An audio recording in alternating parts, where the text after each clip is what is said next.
All right, would like to call to order the February 27th, 2025 Design Review Board for the town of Somerville. First order of business would be approval of the January 15th minutes, or if anyone, and 23rd, if anyone has any comments or would like to make a motion. Motion approved. Second. Second, all in favor, say aye. Aye. Any opposed? Ready. And is there an oath of office? I see that on the agenda. And y'all, since we did this digitally, the only person that wasn't there was Tammy, I believe.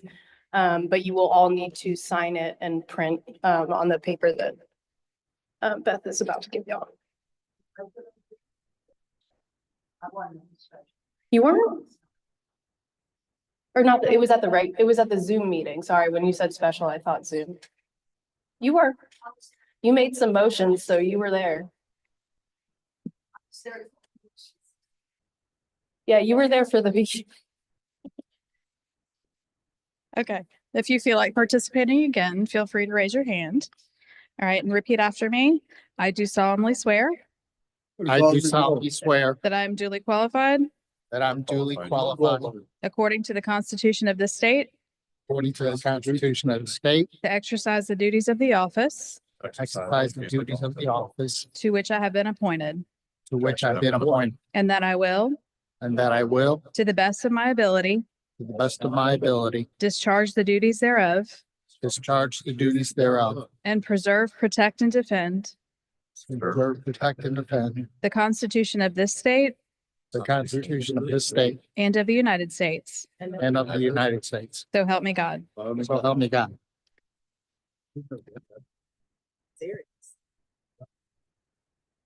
You ever done that before, Chris? I don't remember ever. A lot of time. We've never done it.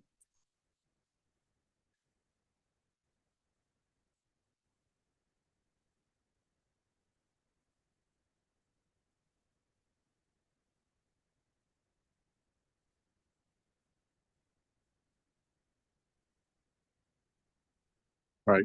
First order of business is under old businesses, Deaton Dental. Staff would make the introduction and feel free to go ahead and walk up. All right, so just to briefly go over my staff report, this is incorrect. I apologize. It should read final review is what they're requesting. No, I think it is Oh, preliminary. it is preliminary? I thought y'all were already at final. If you Okay. wanna. Just kidding. Well, I'll leave that We're to not there y'all. yet. So just to go over some of the updates since we last met, the applicant is working with SCDOT as this project goes through the town review processes. The applicant received tree protection board approval for removal of a 32-inch sweet gum on site. No further approval from the tree protection board is required as there is no further encroachment that exceeds the allowable amount. The applicant applied for and received a variance from the Board of Zoning Appeals to allow the parking to be located in the front of the building and waiving the frontage build-out percentage requirement. There are a few areas where the 8-foot landscape border requirement is not being met. However, this is addressed on the landscaping plan, and the DRB does have the ability to approve encroachments or decreasing that buffer. And the bike parking has been added to the plan. A sidewalk has also been added to Pine Street to meet the ordinance connectivity requirements.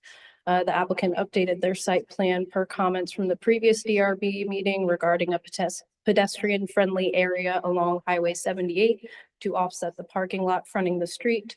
And a photometric plan and material samples will be required prior to final DRB approval. Hand it over to the applicant. I'm Abby Ranson. I'm the project engineer on this project. You all have seen this site before, so I'll be brief in my recap. But basically, we are proposing a 2-story building. As Becca mentioned, we did get BZA approval on December 10th for the parking in the front of the building and the building location towards the back of the parcel, so for frontage requirements. And then we also received tree protection board on February 10th. I know David Tomlin, unfortunately, he cannot be here, the landscape architect, but he is working with Justin Carpenter on any kind of mitigation that would require. We are proposing a gravel parking area along with a asphalt parking area towards the building that contains 2 ADA spaces. In total, there are 30 spaces. So there would be, the required is 22 spaces for this medical office, 3 per 1,000 square feet of building.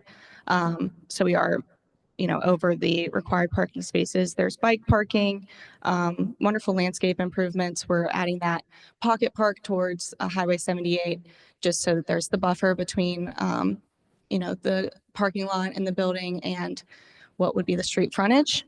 I know that was a suggestion in previous DRB meetings. As far as engineering goes, we are utilizing existing utilities along North Pine Street.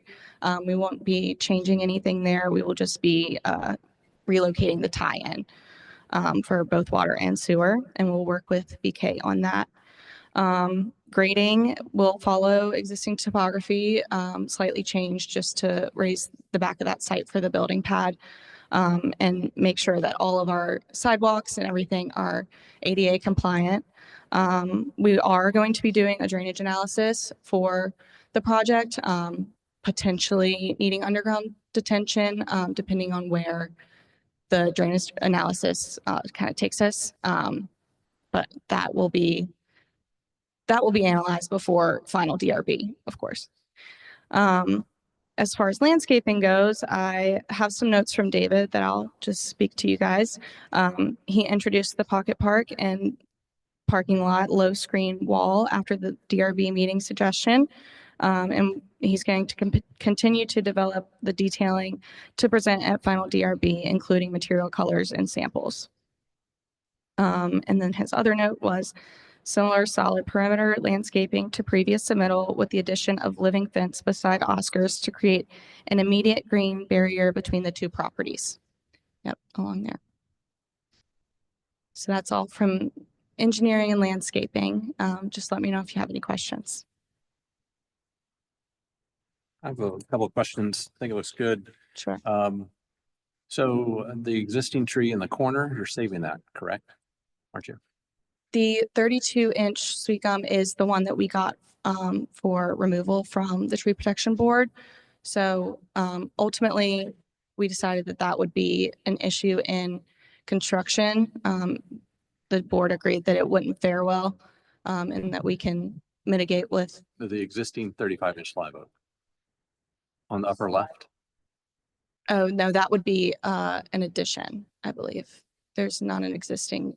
That's exactly. Oh, sorry, that one. I'm so sorry. Yes, that one will be remaining. Sorry, I was confused. Could you relocate the sidewalk? So it's, because that's a new sidewalk, right? Right, so You just, Close to the base. yes, that's the one that is being proposed by SCDOT. That's just put on our plans for, we're showing where we're tying into the sidewalk on our site. can you suggest that it's not going under the canopy?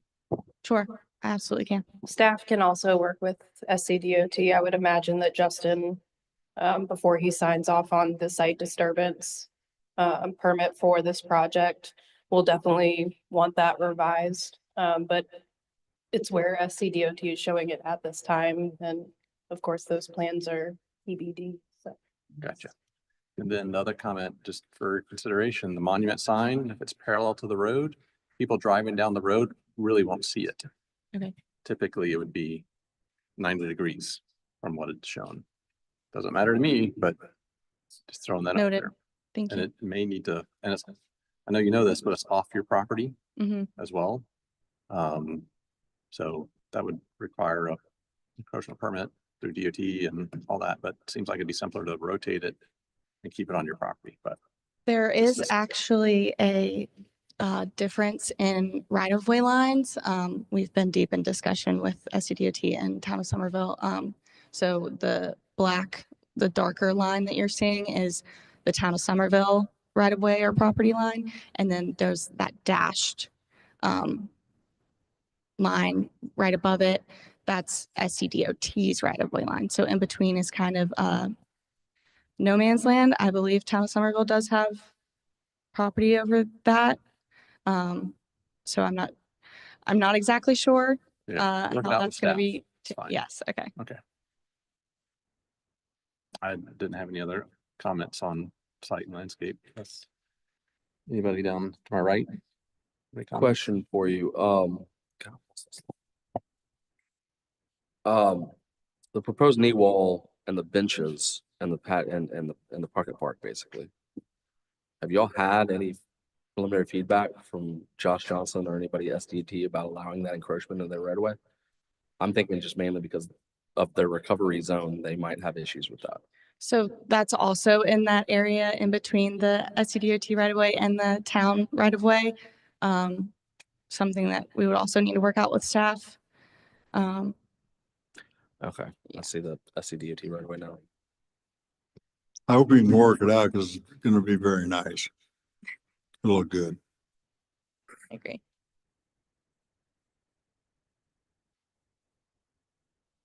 Do you have more faith in the town of Somerville limits? Is that why you have that bolded and the SCDOT shown lighter or? It's not that we have more faith. It's I guess just a difference in line types. Okay. But obviously we want to keep as much as we can on inside of those town of Somerville limits. I We mean, don't- I'm sure you guys are fully aware that wherever that line lands affects, like everyone else was saying, the SCDOT encroachment applications, what's going on your site, Right. what's in the public right away. Yep. Um, Okay, I will turn it over to Lossie for the architect.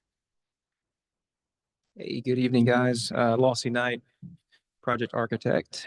I'll go ahead and flip ahead here a few slides. There we go. Okay. So I think everybody's familiar with the site, but just real quick on the context. We've got Oscars just to the right of us, and we have Dominion Auto Sales just across from us. The sort of the middle image with the red dashed line all around us, that's the existing site. And we can come back to these context images if we need to, but I think we touched on these last time. So last time we were here for conceptual, we had a basic floor plan, and this is very similar to that floor plan. We didn't have any building height scale mass models, but we'll present that to you today. Just quick orientation on the program. The far left of the page there would be North Pine Street.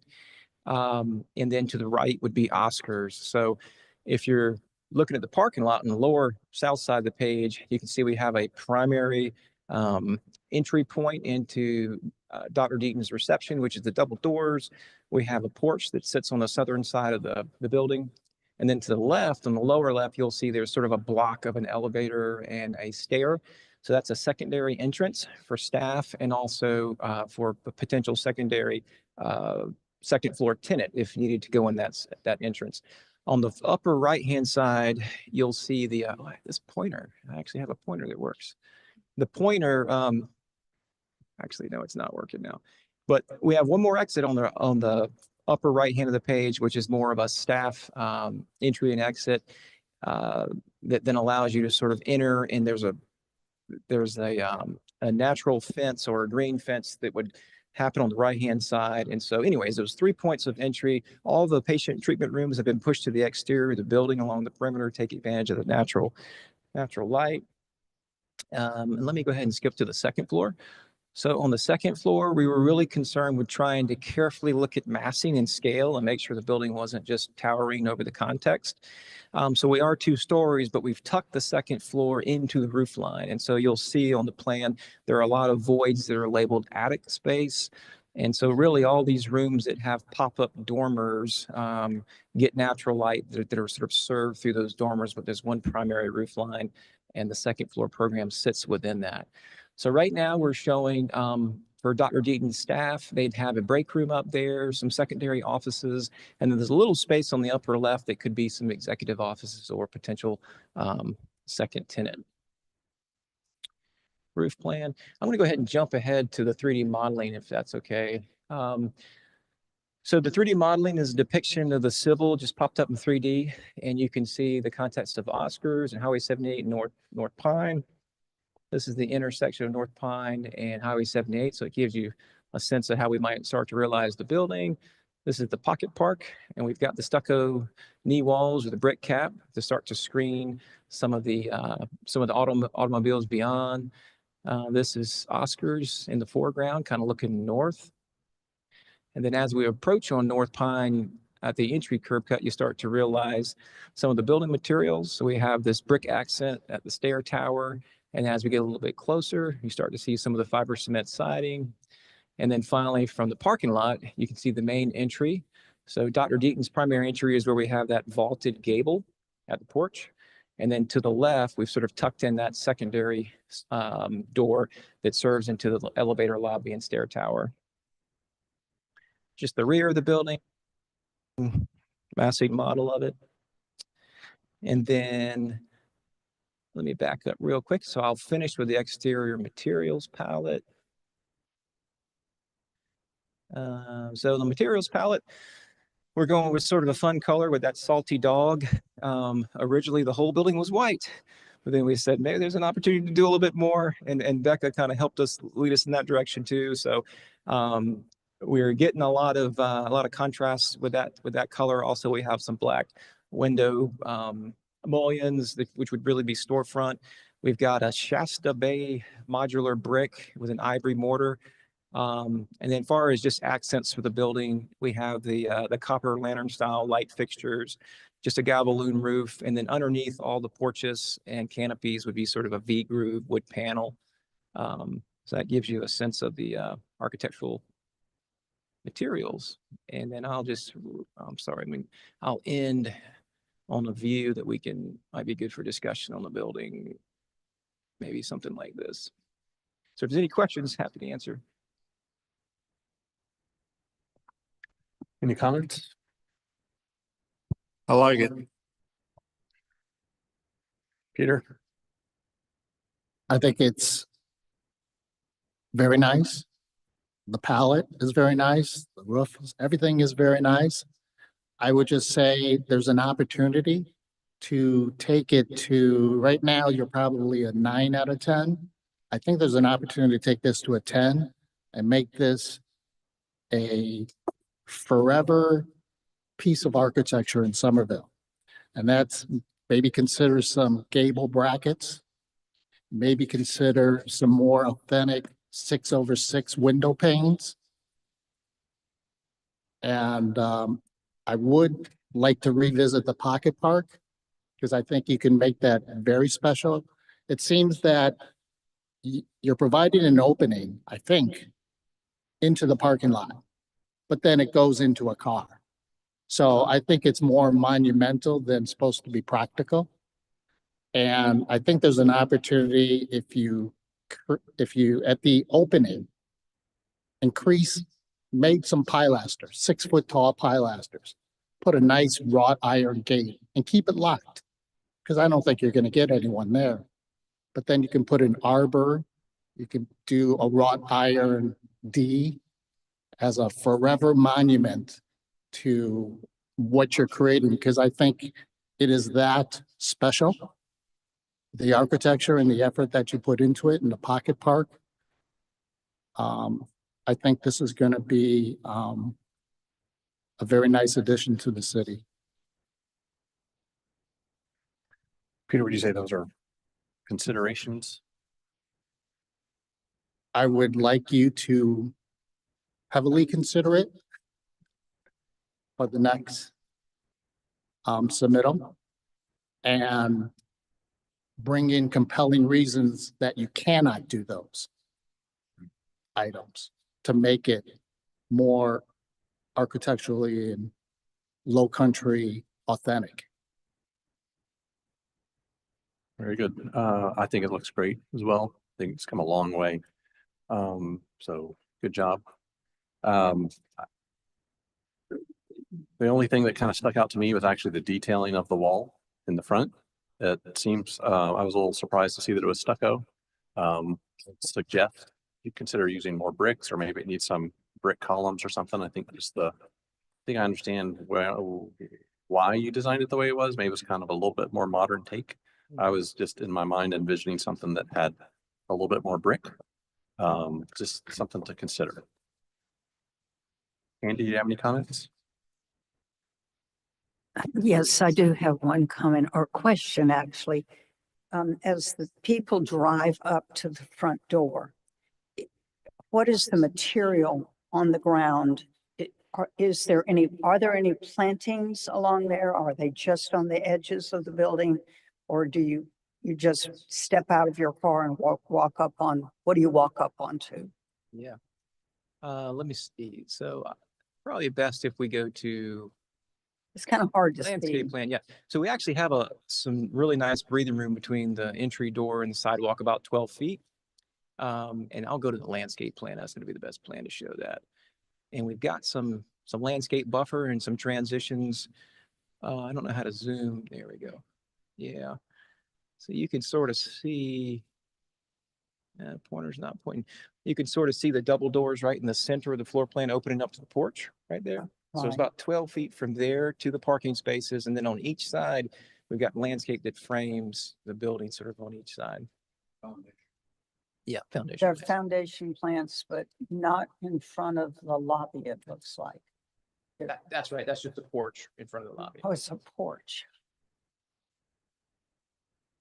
I thought I saw earlier thought it was on the landscape plan, but it said it was gravel parking. Mm-hmm. Yeah, and then the rendering shows it as, looks like maybe pervious pavers. Pervious pavers. Could you clarify what that is?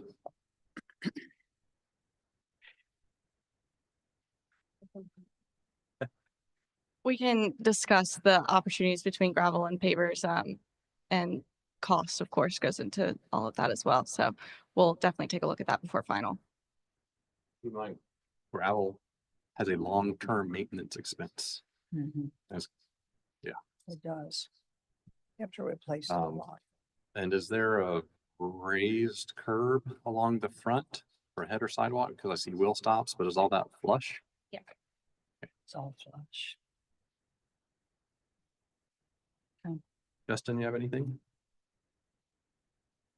Yeah, I agree with Peter's ideas of the wrought iron fence. I think this could be very iconic, and help us in the future to use this as an example of what others should do, in a way to make your property special. I'm still concerned about the pocket park for no other reason than future, right?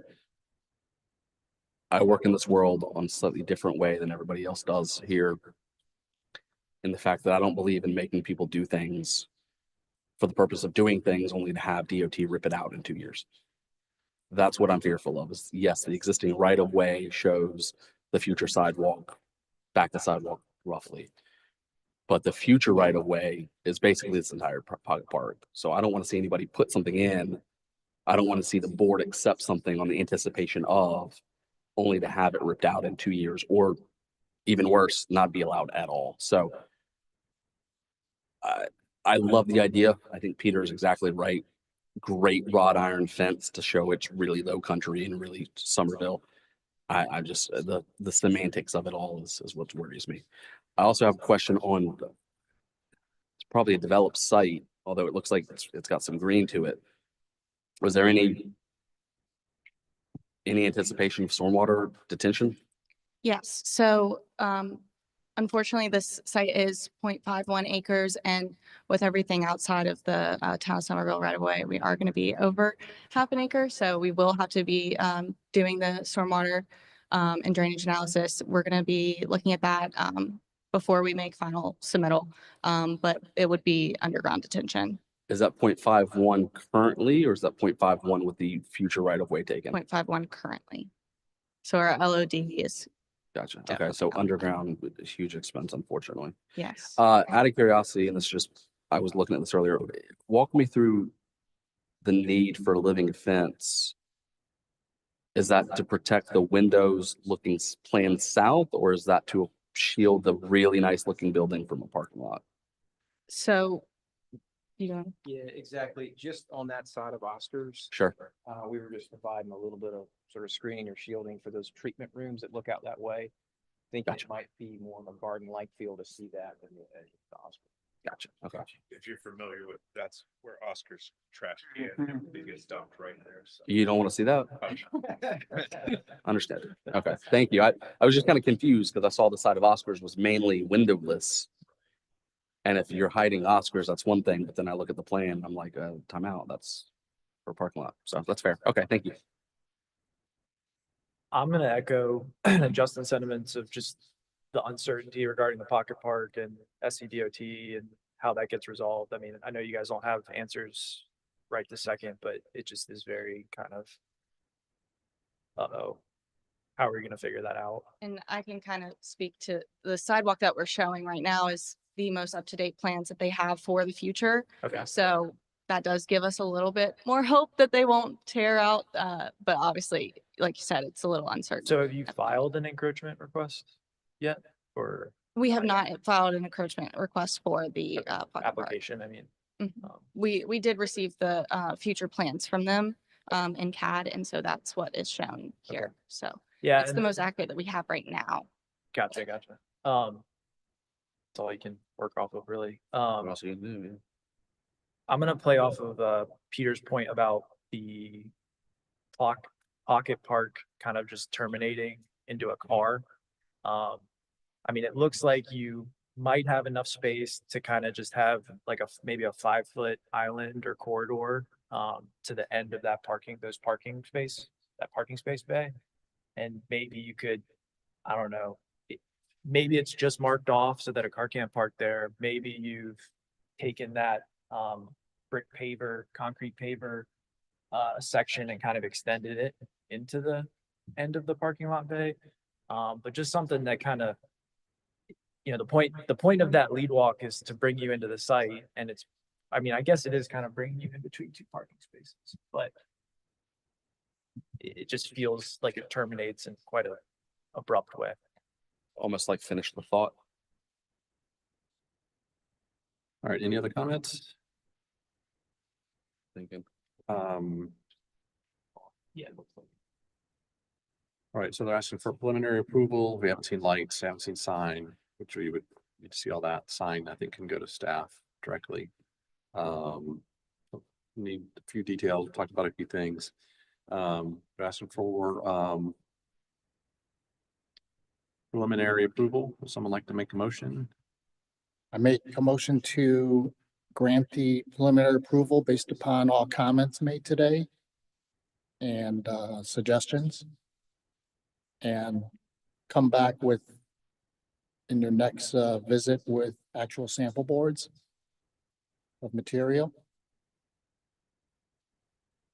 All right, is there a second? Second. Any further discussion? I think we need to add in Becca's report, it also had the photometric study. I don't think we've talked about that at all. Right. Okay. All those in favor say aye. Aye. Any opposed? All right, thank you very much. Appreciate it. Thank you. Next is 421 East 5th North Street. You make sure you sign in and state your role in the project, please. All right, so I'll quickly go over the staff report here. They are requesting final review. They have not been granted preliminary approval, so that will be up to the board to decide if they are ready to grant final. To go over some of the updates on the project, the applicant is working with SCDOT concurrently with town processes for access off of East Fifth. The site plan has been updated to meet the requirement noted by our fire marshal. The applicant will need to advise on any updates for water and sewer review. As far as a tree care plan from a certified arborist, a full tree survey and tree care plan has not yet been provided, but will be reviewed once it is received. Let's see. Staff would advise that if the DRB wishes to grant final approval at this time, that they condition the project cannot move forward with site disturbance permitting until the tree protection care plan is provided, reviewed by the town arborist, and it is confirmed that this will not need tree protection board approval. Regarding the landscaping plan, it appears that some of the buffer requirements are not being met where is limited space on site.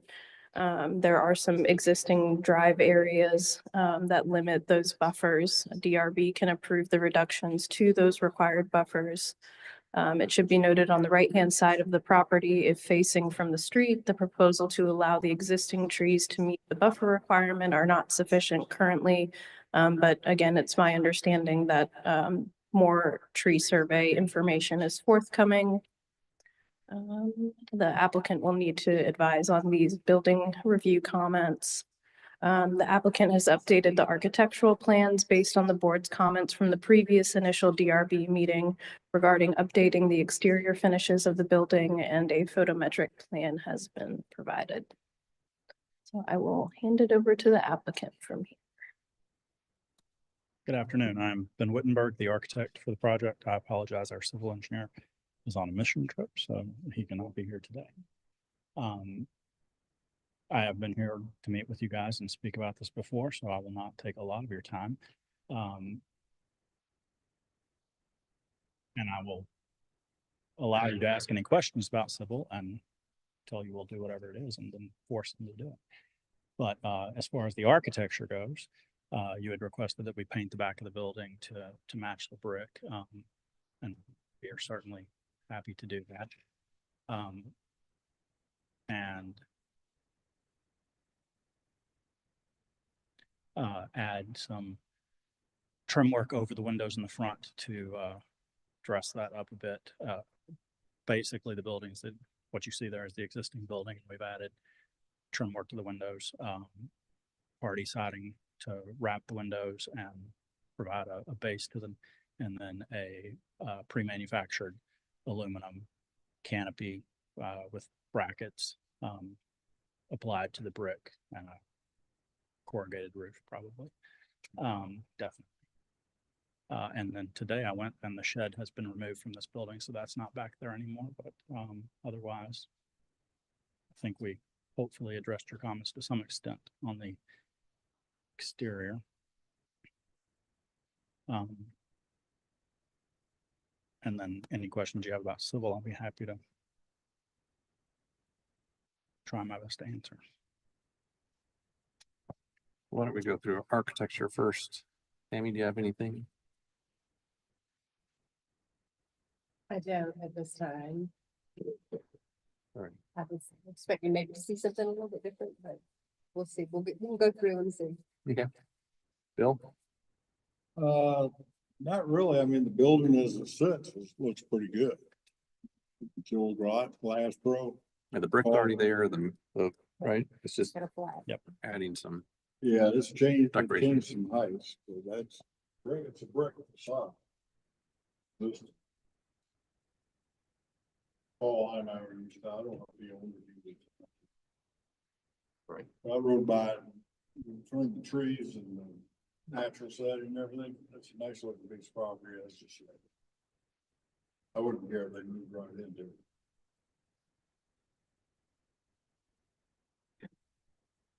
I have a couple of comments.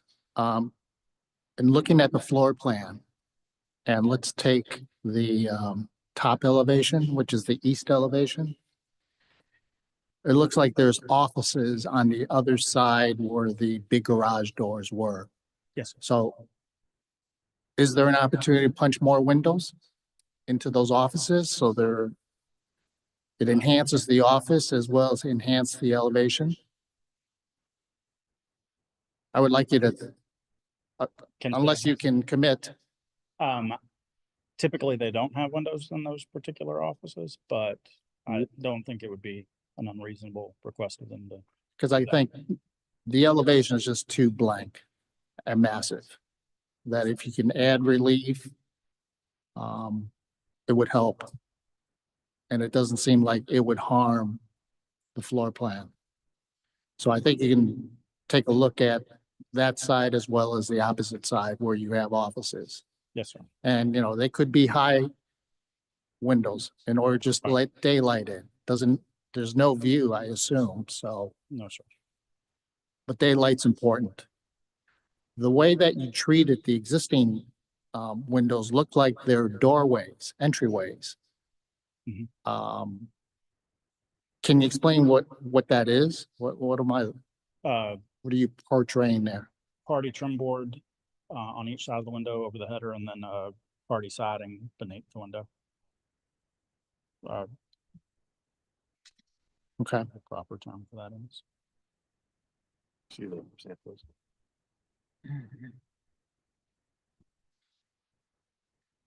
I would almost continue the brown at the base as the knee wall. And make it more, look like a window versus a large entryway. Okay.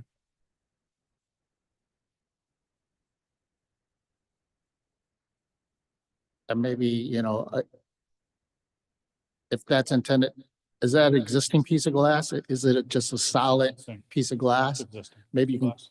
apply some mullions. I'm not looking for you to spend money to replace the glass if it's perfectly usable. Mhm. But if you can add some mullions in order to, make it look like divided lights, I think that Yes, sir. would make more sense with the low country archways that you're adding to. How far off the road is the building sit? It sits way back. You can't see anything but the front elevation. Right. Yeah. So the 70 sides. feet, is what I was gonna guess. Can't see the sides. Sorry, I was gonna guess 75 feet, but 69 apparently. okay. And no, you Oh, really can't right see the away. sides. 69 feet from the right of way. Yeah, So another, 75. sits way back. You can't see the side elevations. No, sir. There's a tree that blocks one of them. There's a Big tree up in tree. the front corner, yes, sir. Yeah. Coming in. And a hill. I was just admiring the building yesterday. I didn't know you were gonna be here today. Building looked real good from the They highway. pressure washed it 78. and it looks Had better. it pressure than it did washed. last time. Jared, do you have any comments? This might be a question more for Becca. On the south elevation, the placeholder for signage, top right of the building, is that something that they have to come back again for to get the signage like approved? No, the only reason, typically signs, have to go through DRB is if there's like a sign package for an overall development. Okay. But freestanding business signs, we typically handle at a staff level unless there's something that, they exceed a height requirement, and DRB has to approve it rather than staff. But for the most part, we can handle most signage issues at a staff level. No comments on architecture. Just On architecture, no. No comments. Any other comments on site or anything? I had one. Why is there a pork chop on here? Out of curiosity, What? a pork chop in the driveway entrance. You got, Yeah, right, right. we were required by, DOT. Yeah. I hate those. I we hate were those with a not, passion. our design had a road in and we were required to write in only. Right in, right out. Yes, sir. Yeah, but not a median because that would actually prevent it. Is it an existing driveway? It is No, not. it's The not. driveway Okay. currently is under the tree on the other side. At Gotcha. 54 choke and too steep. All right, any other comments? They're asking for final approval, I believe. So would someone like to make a motion? on the conditions, right? That- Becca was talking about. Yeah, there was one condition for a tree care plan. All right, so Jared made a motion for final approval with the condition. Consider Peter's comments, if the motion carries. And any other comments? Is there a second? Second. Any further discussion? All those in favor say aye. Aye. Any opposed? Thank you very much. Thank you. Next is 310 North Main Street. All right, this project is coming back to y'all for preliminary review, to go over a few of my comments regarding Is anybody here? Oh. Okay, all right, sorry. Regarding SCDOT approval for encroachment, the applicant will need to advise on the status of that, as well as this engineering comment. The applicant will need to advise on the status of their discussions with the arborist and tree protection board approval for encroachment. The applicant has relocated the generator to an area where existing paving is currently located, and staff feels that this is a good resolution to the concerns about tree encroachment to the larger oak trees where the generator was previously planned to be located. And further notes, while the site is existing, some of the proposed parking, this was in my previous staff report, but I'll go over it again, is in front of the building and would not conform to UDO standards. However, DRB has the ability to approve parking in front of the building, and there are only a few spots. Bicycle parking will need to be added. A landscaping plan has been provided that meets the requirements of the ordinance in relation to the density of the existing trees and additional planting shown. There are some areas where the buffer width is not being met. However, DRB has the ability to approve reduced buffers. The applicant has provided revised architecture that incorporates brick details along with elevations that utilize brick as the primary exterior finish material. And as always, photometric and final landscaping plan will need to be provided. So I'll hand that over to the applicant. Okay, thank you. My name is Andrew Pardue. I'm with E4H Architects, and we also have Warren, our landscape architect, with us as well. Unfortunately, our civil engineer cannot be here today, so between the two of us, hopefully we can answer any outstanding questions, and if not, we can certainly get back to the town on that.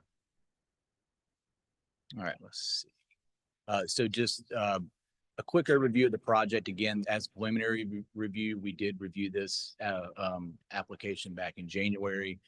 This is going to be replacing an existing building as a new freestanding emergency department and urgent care. It's about 12,700 square feet, and this is going to be for MUSC.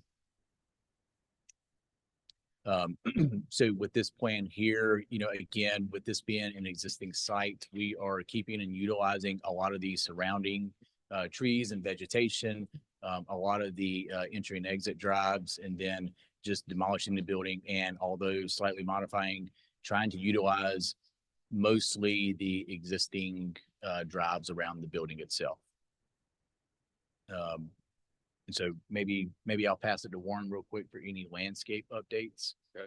And then any other questions, and then we can move on to the architectural part. So we heard last time that you wanted us to enhance the landscape. We've done some site furnishings. We've done a good bit of landscaping along the east side of the building. If you notice, we also added a parking island there and put a crepe myrtle in to get some verticality along that side. And then using a lot of grasses and lower plantings throughout the project. We do have a couple of benches at the front on either side of the canopy, but in our most recent plan, we actually have moved those underneath the canopy. We're able to get those covered, so get those out of the weather. And I think we also heard to enhance the stormwater pond. And so we've got a azalea planting all the way around the perimeter and where we are able to plant. And be happy to answer any questions. Artie, thank you for that. I think we also talked about enhancing the entry experience. Maybe you did. That's one question. The second question is looks like a divided little median kind of right there at the entrance. You talk through both those? I saw that too for the first time. I'm not sure where that came from. Okay. All right, so about the entrance, were y'all able to do anything at where the patient drop off is? I think we had talked about, I think it looked really stark before. We talked about maybe making some better materials out front. Right now, we're showing scored concrete. Okay. We have enhanced canopy and maybe got a little bit more depth on the canopy. Okay. And that's why we were able to get the benches underneath. Okay. Right. Mhm. Let's roll through architecture and then we'll just open it up for discussion of site and building. Okay, yeah, sure. I think we could start here on this page. So as, we'll just start with the top elevation, you know, as the front facing facade. You know, one of MESC's signature brand elements is that iconic sail that they have, you know, across multiple sites and facilities that they have. So again, you know, we're trying to maintain that while obviously trying to incorporate into the town of Somerville is architectural requirements. We did talk and look at potentially raising the height of that to cover the air handling units behind there.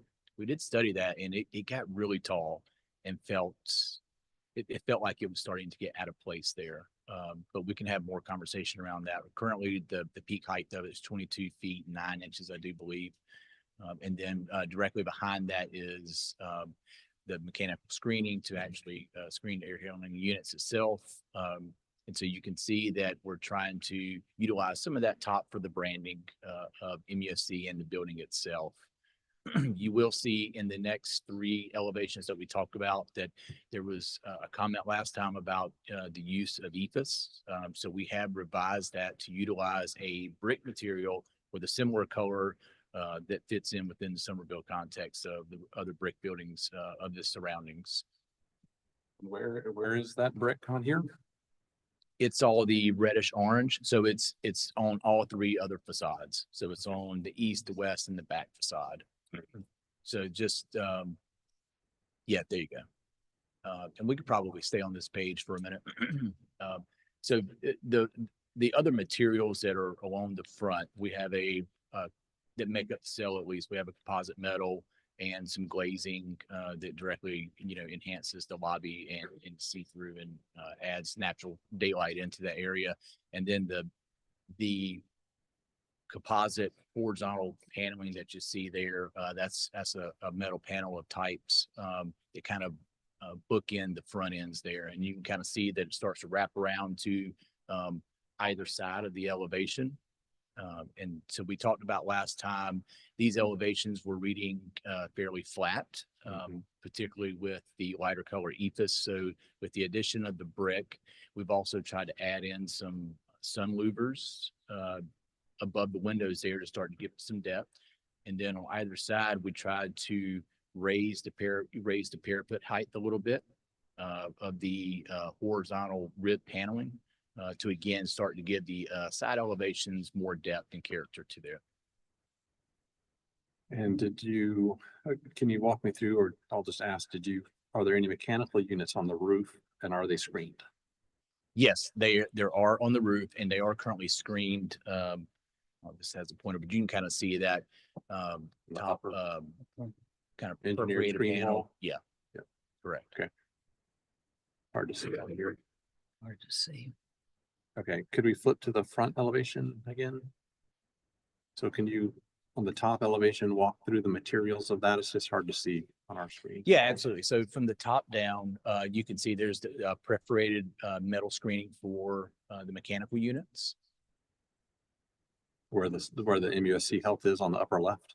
Is that where you're talking about? Correct, yes. Okay. I don't know, is this point? No. That we can't see where you point Okay. anyway, so. Yeah, yeah, so it's the smaller box up top, it's the perforated metal panel screening for the air handling units. Okay. Can you also mention your thoughts on color or finish? As you Yes, give the narrative? Yeah, so right now we're looking at a lighter neutral color for the screening of mechanical units as rendered. And then of course we can jump down in a minute to some perspective renderings of the current color palette as well. So then what's the next one down? The darker gray? No, the same elevation. Same. Yeah, so the darker middle kind of cell piece, the darker area is the composite metal paneling. Like you see downtown? Yes. Okay. And then within that is, you know, kind of the lighter blue box, and that's the glazing that's transparent through the main lobby area. Gotcha. Okay. And that's a curved plane, right? Correct. Yes. Yeah, we can flip to a plan here in a minute as Yeah, not well. yet. You don't have to. Okay. Okay. And is the backside finished? with the same finish material? Yes, The backside of the sail? Yeah, the backside that is exterior would be finished with the same material. Gotcha. That's better. Understand it now. Okay. so- Okay, and then the last kind of material that bookends the front is a lighter horizontal kind of rib metal panel. Did I see in the rendering that those white areas and they're called out as metal panel? Maybe in the rendering, it looked like brick? Or no, it's always intended to be a metal panel? Yes, in this elevation here, yes, sir, correct. A horizontal rib metal panel. Is there an objection to brick on that front elevation of a white brick to match your color palette? A white brick? Yeah, we can certainly. But as opposed to metal, Yeah, I like the metal better. Yeah, I don't like white brick, but, I don't um, like white Looks brick. good. Yeah. Very so, but this rendering is a little bit, Better with this is, ACM panel. this rendering is different from the elevation we just saw. So take this as just an older rendering looks different. because there's not a sign on the The left. sign is different. and the sail is wider.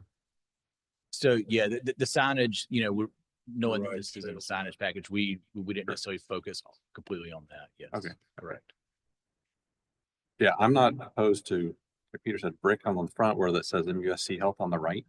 But I'm not a big fan of white brick. Seems to be trendy here lately. I'd rather see more traditional. If you made the choice to go brick, I would like more brick in the front rather than just the brick columns. And I think it showed on another, maybe the elevation, but there's also bollards along here, right? Correct. And they were a color to match. Looks, I mean, on the rendering, This looks like it elevation matches, is but more accurate, correct? well, Yes, sir. This is more accurate. Yes, correct.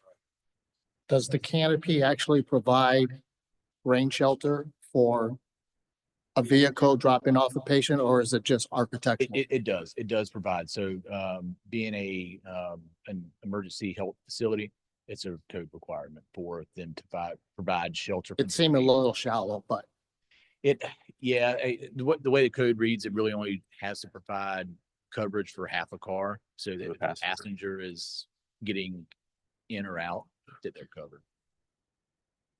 That canopy is 15 feet up above the pavement, it looks like 15 feet or so. Yes, sir, that's correct. There's a minimum height requirement of 14 ft 6 inches by How DOT. far does it project off front?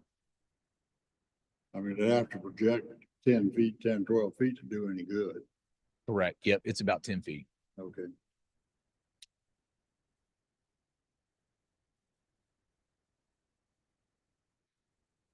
any other comments, questions? I agree. I think it's, to me, it looks different to not have enough brick on the front. Mhm.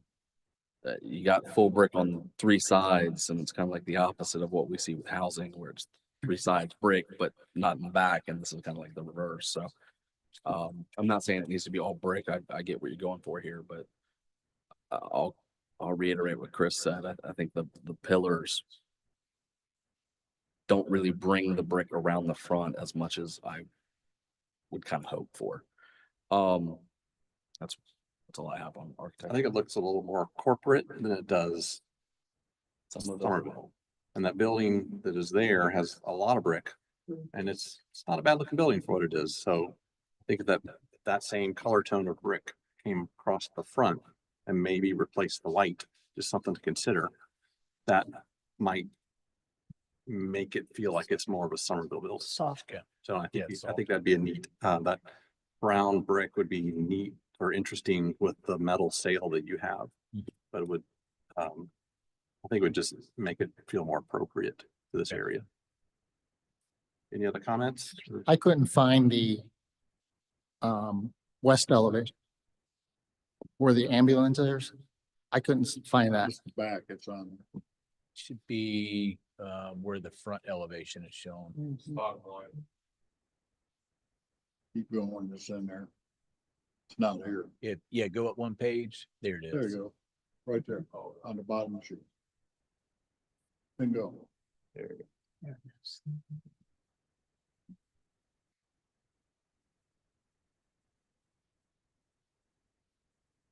What percent have you done a traffic study and analyzed what percentage of your patients are coming from this entrance versus the Main Street entrance?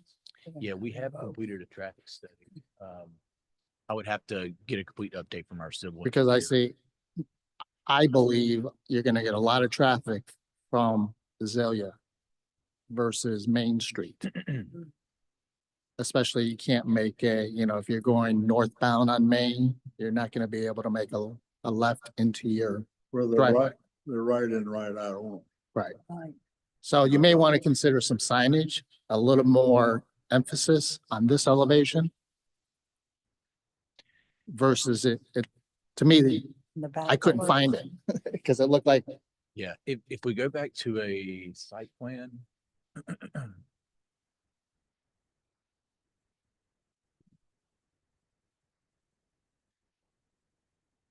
So.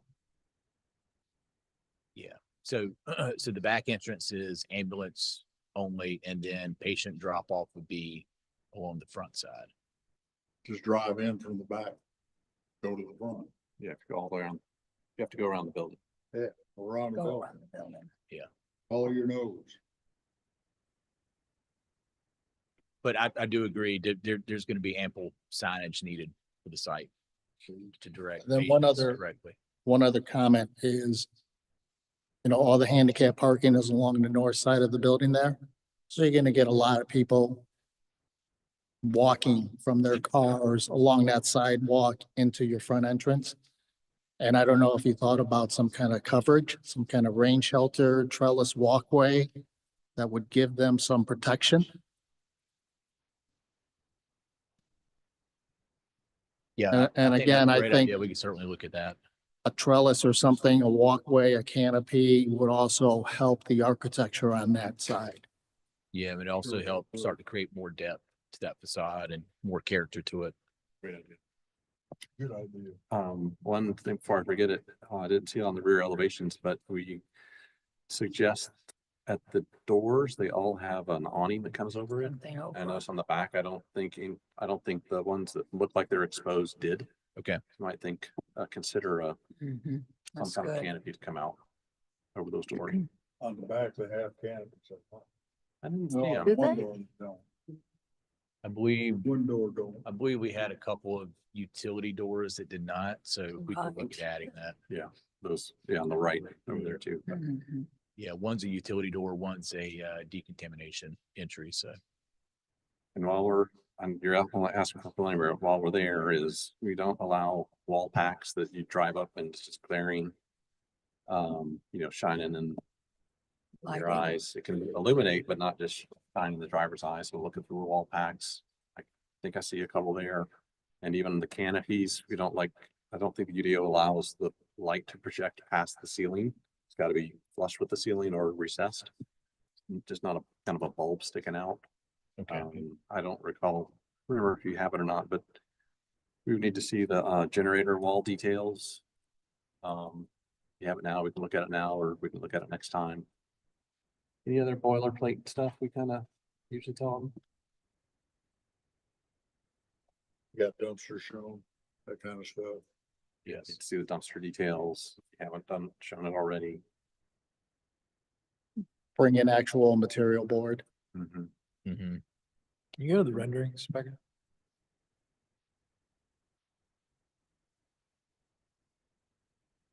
Is the screening wall on top like minimally dimensioned? Or could that be brought in at all? The width of it from side to side. Yeah, the dimensions. Yeah, I think we could look at that then. Just kind of feels like a hat sitting on top of a building. Yeah, For lack of okay. better. Yeah, I know the minimum extents from the building front to back are minimal, but we can look at bringing that in. There's some symmetry we're trying to play with the cell and things like that, but I think you're right. We can probably push that in at least several feet on either side and kind of get the proportions correct with the architecture along the front facade. Yeah, I thought I mean, I agree with the rest of the comments regarding additional kind of adjustments to the architecture. I thought this was a step in the right direction. That was the only thing that really kind of stuck out to me. Thank you. All right, anything else you'd like to present that we need to see today? No, sir. Okay, any other comments from the board? All right, I'll make a motion for preliminary approval, meeting staff comments and considerations that we had on the board. A motion to approve the preliminary submittal with comments. Second. Any further discussion? All in favor, say aye. Aye. Opposed? All right, thank you so much. Thank you all. Next is 107 West Fifth North. All right, y'all have not seen this project before, but they are asking for final approval due to the nature of the project just being a building refresh. The only reason it's coming before y'all is that more than 50% of the A Street facing facade was being modified. I'll let the applicant walk you through the limited scope. I will note that there is some proposed multi-tenant signage, which is not permitted for UC MX zoning. It looks like they have signage proposed for 2 tenants. You can approve that at the DRB level for the multi-tenant signage if you feel it's appropriate. Just so the applicant is aware, no freestanding signs are permitted in addition to a multi-tenant sign if it's approved. The screening shown on the rear of the building will need a detail provided for staff to review at minimum before proceeding to permitting. But that is all I had. So I will hand it over to the applicant. So this is the property at 107 West Fifth North. It's the. Can you Canty- introduce yourself? Oh, Keen Steel with the Bastion Group. I'm the owner of the company, but also would be the owner of the building. And so this is what people probably know as the Canty building, or the sign's been on there for the past 5 or so years. Right now, it's like a taupe or like tan. So we're just trying to update a little bit and make it a little bit more modern. And still kind of keeping all the neat architectural features that were modern in about 1970 when it was built. So the main thing up for review, I think today, is repainting the main part of the structure a light gray color, and then getting some contrast on the top soffit. And we would be doing, right now it's, I think it's painted plywood maybe, and redoing that with a horizontal concealed fastener, dark charcoal color to get the, some contrast. And then we would similar be matching that charcoal with the paint on the inset. You can see there between the windows on the facade. This looks like a piece of cake. I approve it. You like cake? Yeah. I have some questions. Yeah, before you do that, can you show us, I think staff mentioned a screen wall or something in the back? Yeah, and there was an existing fence there that at some point got, I think, was damaged, and at one point it was demoed in 2017 of the survey, it was on there. And so we were just kind of basically drawing it right back to where it was before somebody demoed it out. Thank you. Any comments? So I think you mentioned this is a 1970s type prototypical building, which perhaps doesn't fit in 2025, 26. What is hampering you from making it current in a facade renovation versus just paint? Do you understand the question? Yes. Okay. Oh, you're putting metal panels. Office availability in town and price per square foot and versus So sale cost. price.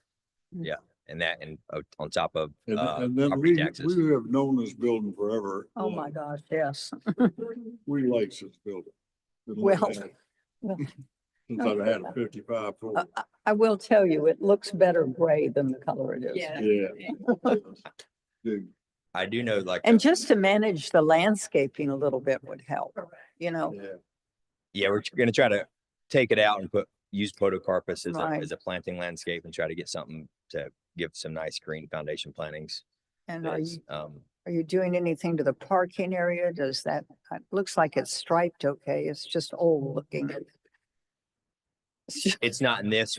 Our plan would be, I think there's some drainage problems that we'll have to work with some existing Some point. adjacent neighbors, but we would restripe it and probably seal coat it would be the plan. And I think, and we probably, we're going to try to update some of the sidewalks on here. There's a ramp, the ADA ramp in the rear is currently wood, so we're gonna rip that out and pour concrete and kind of just some general. Did David Cantley build this building? I have no idea. It was Evernights office, so Every night, I think David Cantley built it for every night. I don't know if he built that. I know Looks like there's it. apparently in about 1972, there one of 3 policemen in Somerville at the time shot at a bank robber. And there's still the patch on the stucco you can see in the back He corner. said, that was Officer Krantz, and he said, I seen the threat and I eliminated said threat. What he told the TV news people. You gotta keep that. Eliminated said threat. The patch is still there. So what is the condition of the existing stucco? Or are you intending to patch anything that needs repair? Because usually stucco, looks like this stucco touches the ground as opposed to having any kind of base to it. And so to me, that should have deteriorated by now. And In general, I mean, right now, anywhere where there's not landscaping around it, it's in pretty good shape. So, I mean, we'd patch anything that looks in bad shape at the time, but part of the landscaping, we'd get drainage more proper to that side to make sure that it has proper drainage away from the building. But right now there's no significant cracking or no cracking or anything other than some patches of screws or different signs over the years. You can see some where it's discolored from the sun over the years, but other than that, it's mainly painting. Comments? Becky, you had something, I think, that we could approve as a staff. I mean, as a board. Just the multi-tenant signage. Go back to my stuff. Where is that? So multi-tenant signage is not permitted in UCMX. That was the variant, so to speak, that DRB has the ability to grant an approval for to allow multi-tenant. And right, we didn't have a picture of it, but we were trying, and was ignorant of even that, to be honest. So we there's a existing sign in the bottom left right there that is a multi-tenant sign, but it's I think 2 6x6 wood posts and pretty derelict, and so that's what we'd kind of drawn basically to replace or kind of update that. We plan on occupying the second floor, and then the first floor will be up for lease. You could condition approval of multi-tenant signage to only allow for 2 signs. If the concern is the signage getting too busy.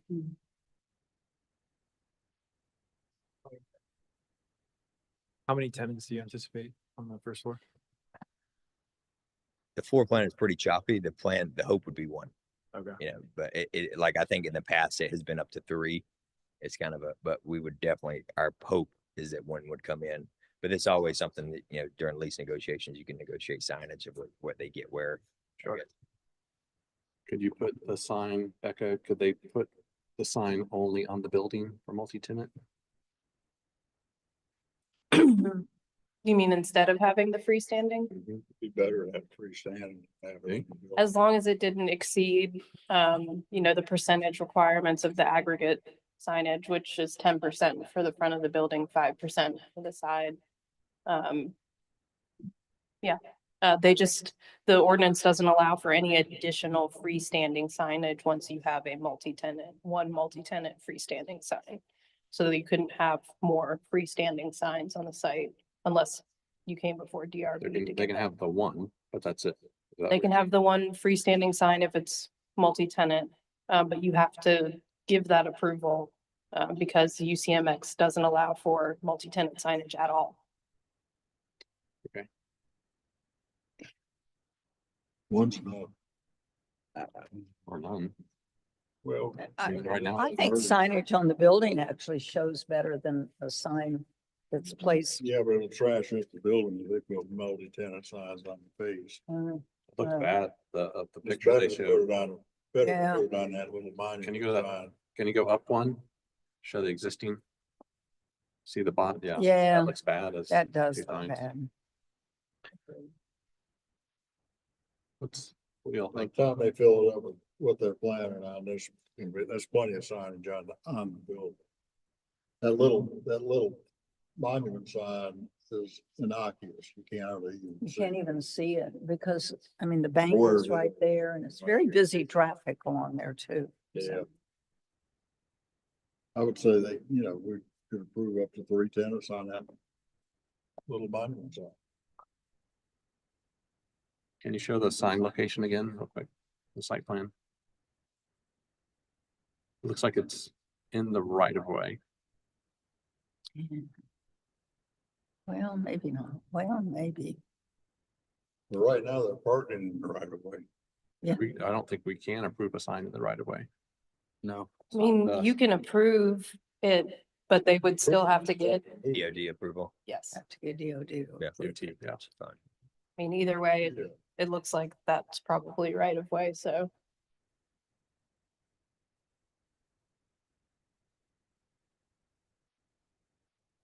I would prefer, I'll just throw this out there to defer that sign until It comes up. it comes up and approved by DOT. Have to come back and look at it. Yeah. Why don't we do that and then approve this project, move on to the next? Is that a motion? So Yes, sir. before y'all Hold it. make the motion, I just want to make it clear for the applicant. So when you guys do move forward and put in a sign, you can have a sign for your business, and then what we would revisit would be the multi-tenant signage. Because by right, you do have the ability to install at least one freestanding sign as long as it's not multi-tenant on the property. Okay, and what we'd probably do is go ahead and get approval from DOT and just come back to.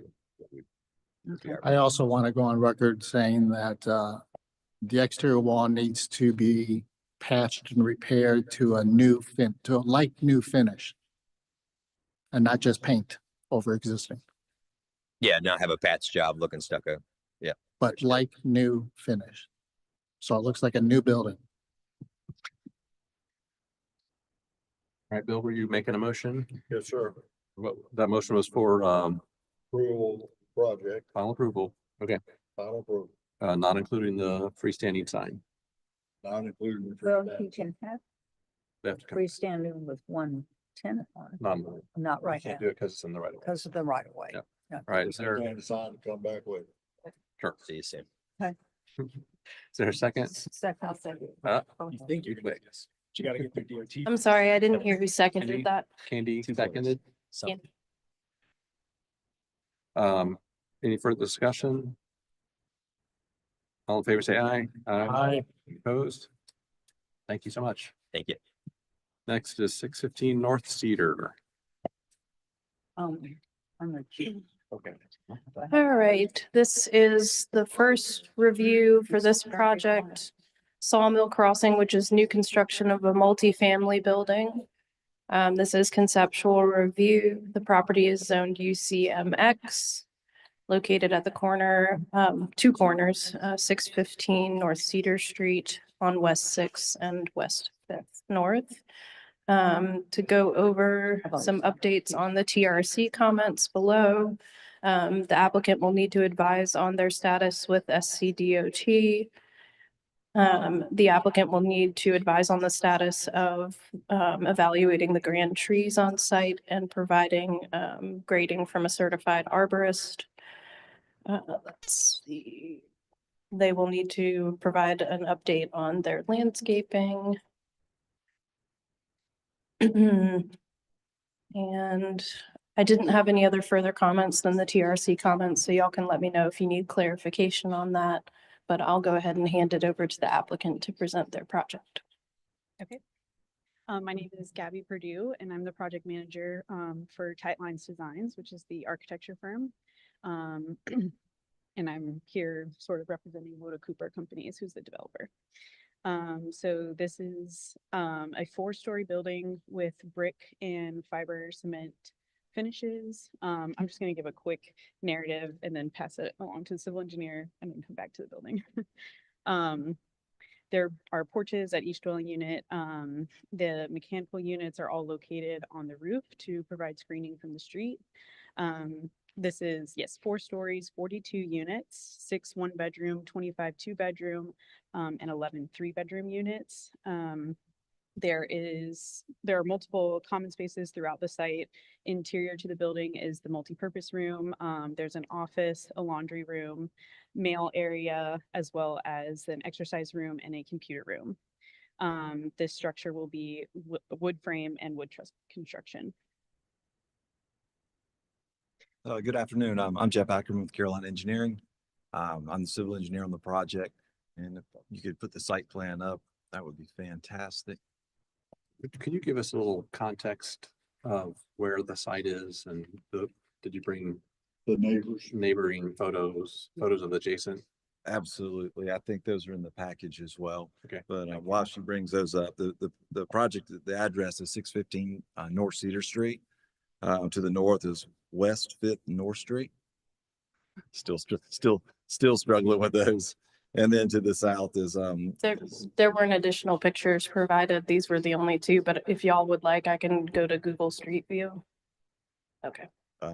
to the west of the project is a Circle K on Cedar Street. To the east of the project is Bank of America, I believe. And just north of that, I'm not real sure what that building is. Is that right? Then you have a house behind the convenience store, and then you have a house next. There we go. Try and get a little further back. You've been here for a while, haven't you, sir?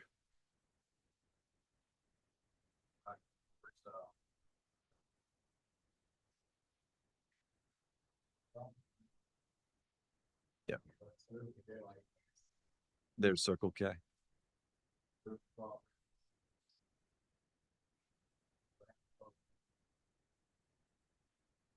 And then to the east of that cleared parcel is the bank.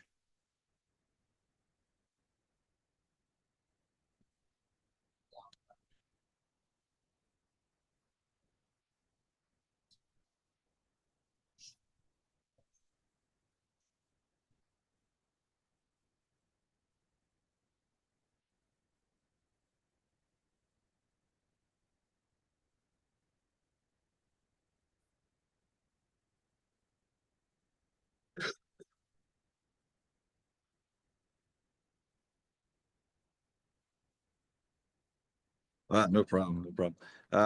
But a little more, just it's a 1.7 acre site. Thank you for bringing up the Google Earth and getting the exact location. As Gabby mentioned, it's a 4-story, 42 unit apartment complex. As far as the site goes, the building is oriented on the southern portion of the property. It has been moved to account for the future widening of West 6 North Street. We've coordinated with DOT in terms of what they're looking to do there. The site itself, it's got 66 parking spaces, 6 of which are ADA accessible. The site also contains a dog park, a picnic pavilion, and a playground area. That's kind of on the inside of the L. A little hard to see at this scale, but you can kind of see that where those areas are.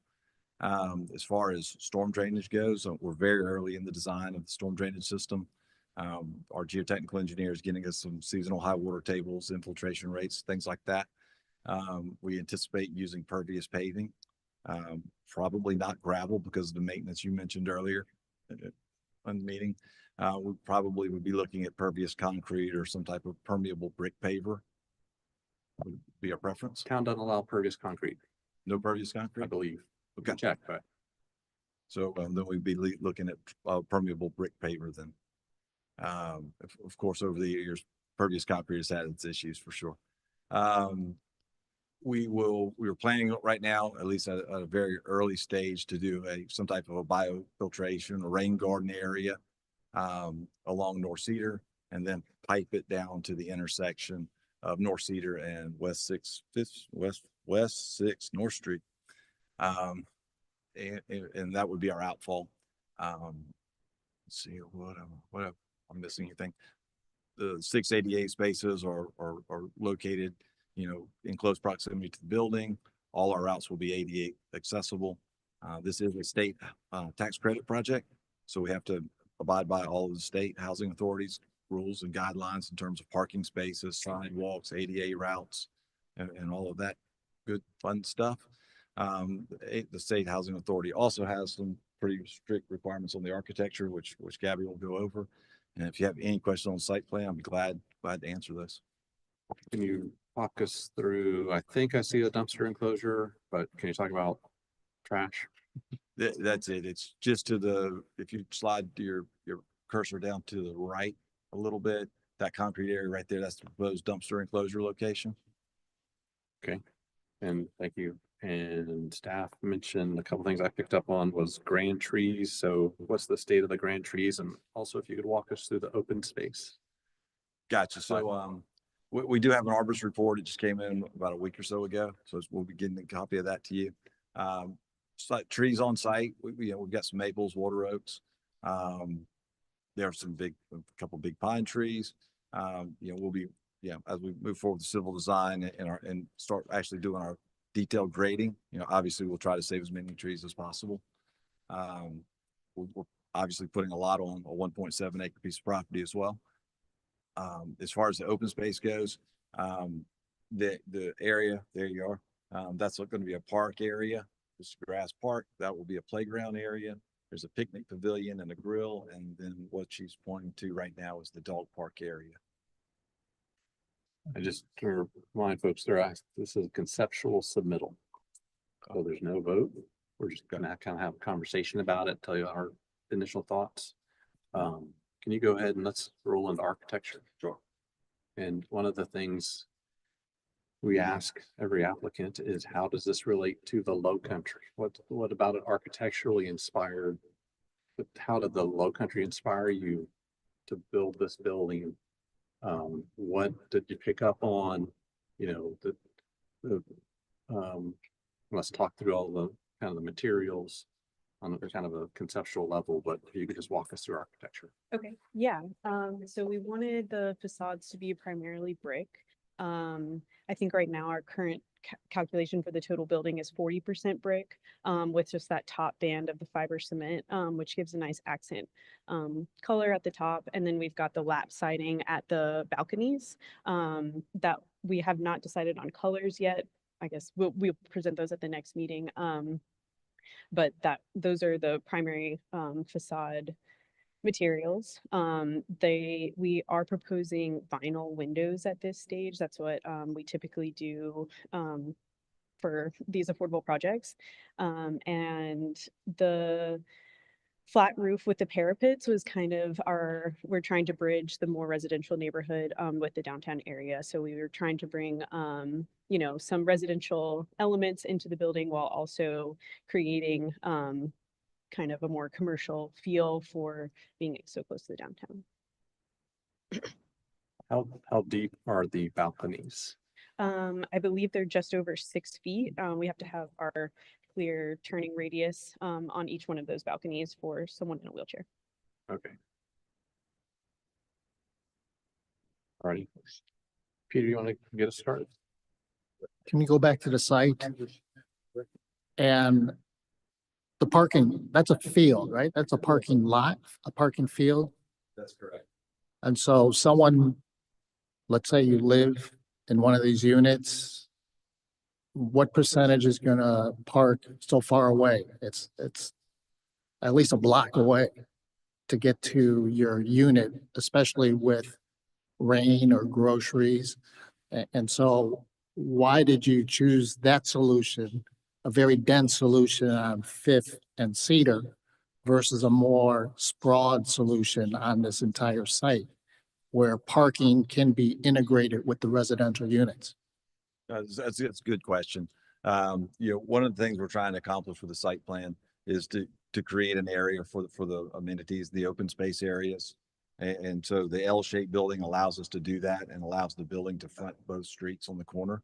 And then, you know, the parking, we do have sidewalks on it's one of the state housing authorities regulations. A sidewalk has to touch every parking space. So if you'll look at the head-to-head parking in the center of the parking field, there's actually a sidewalk in between those parking spaces to get the residents from the parking lot up into the building areas. You know, lengthwise, you know, you're probably talking about, you know, from the furthest parking space to the building, you're maybe 200 feet. Well, if you can, what about, again, drop off groceries? So there's no drop off ability. There's no emergency lane, you know, ambulance ability to get into the dwelling units. So We could probably look at possibly adding a drop off lane. That's a good comment.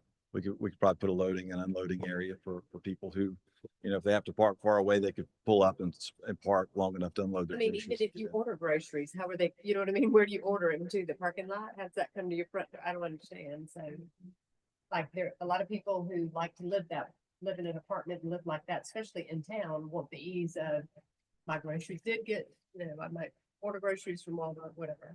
Thank you. This is low I income, talked right? about.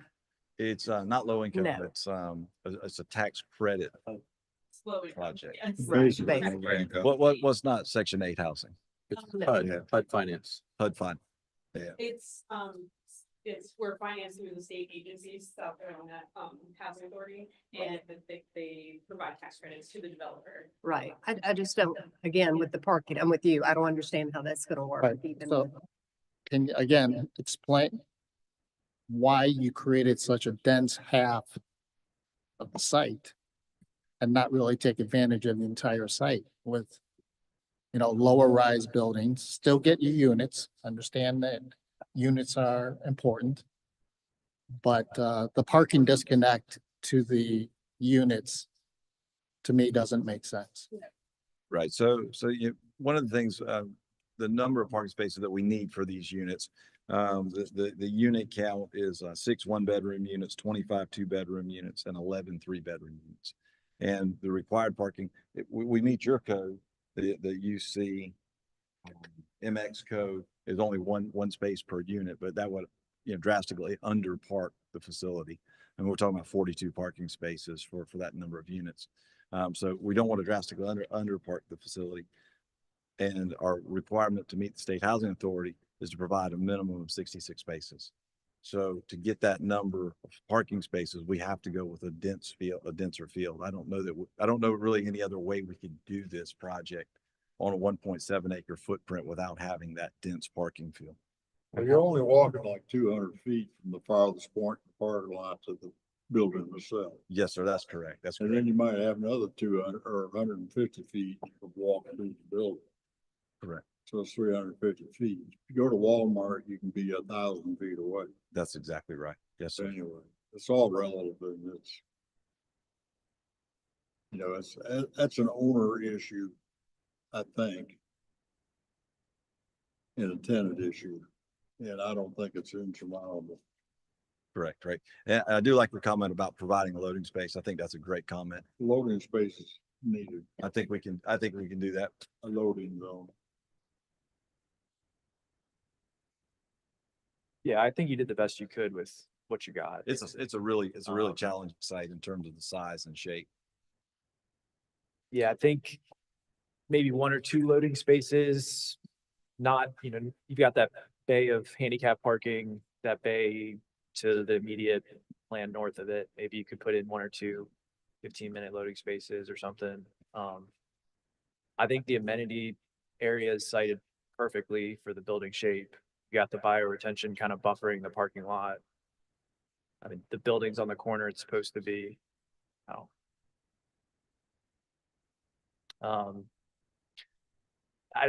don't know how viable this is, and it's probably not, but I'm just gonna throw it out here as an idea, of adding like parallel parking along Cedar.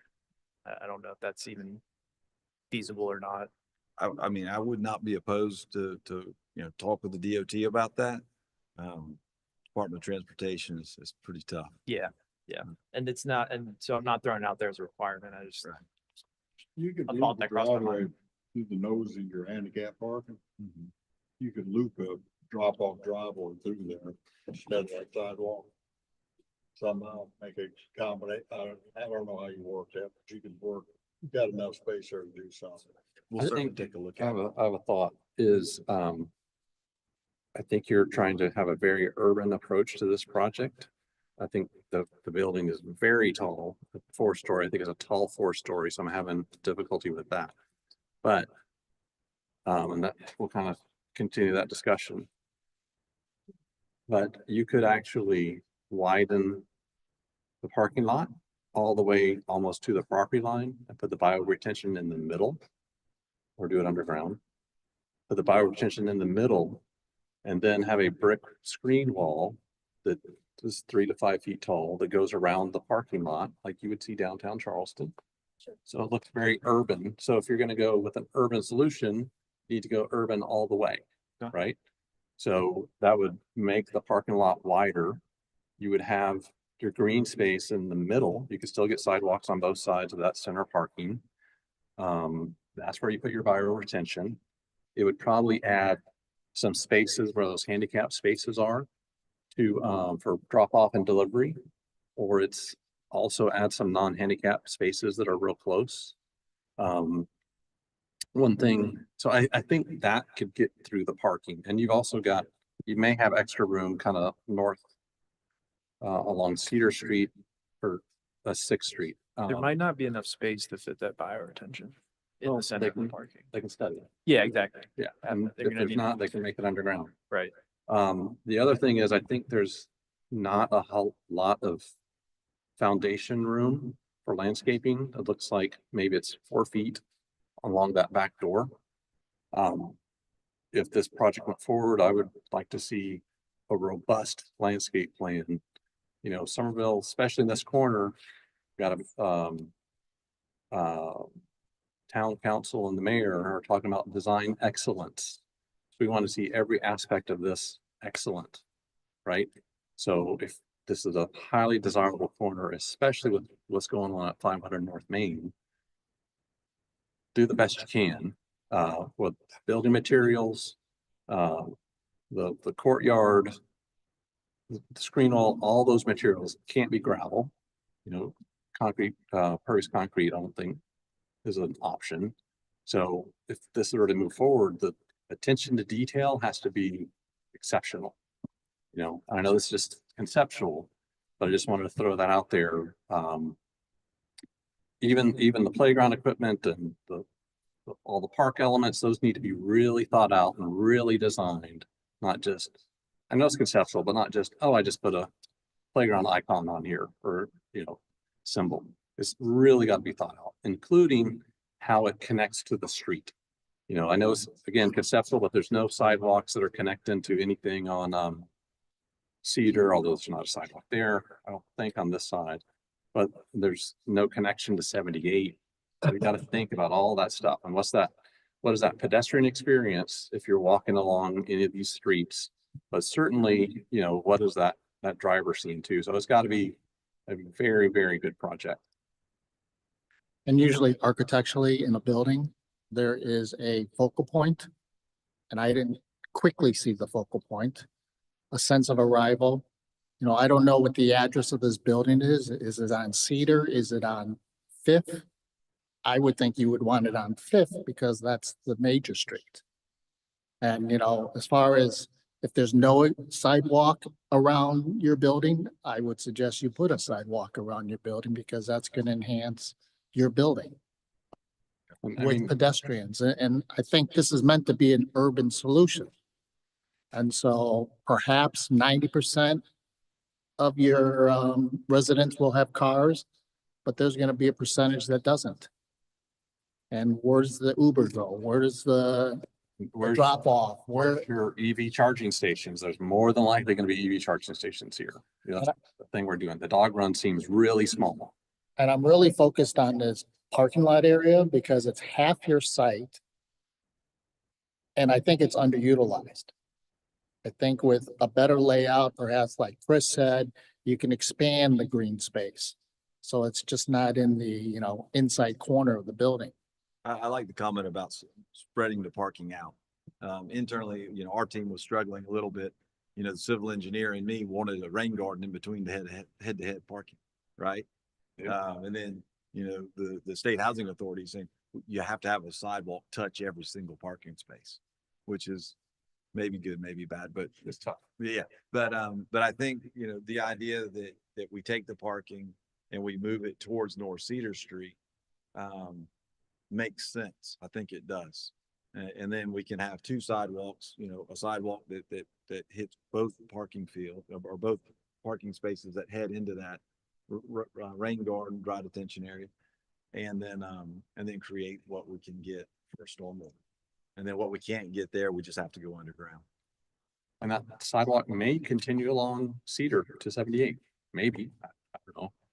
I think you're gonna have one parallel in Cedar and 78. And off, Sidewalk.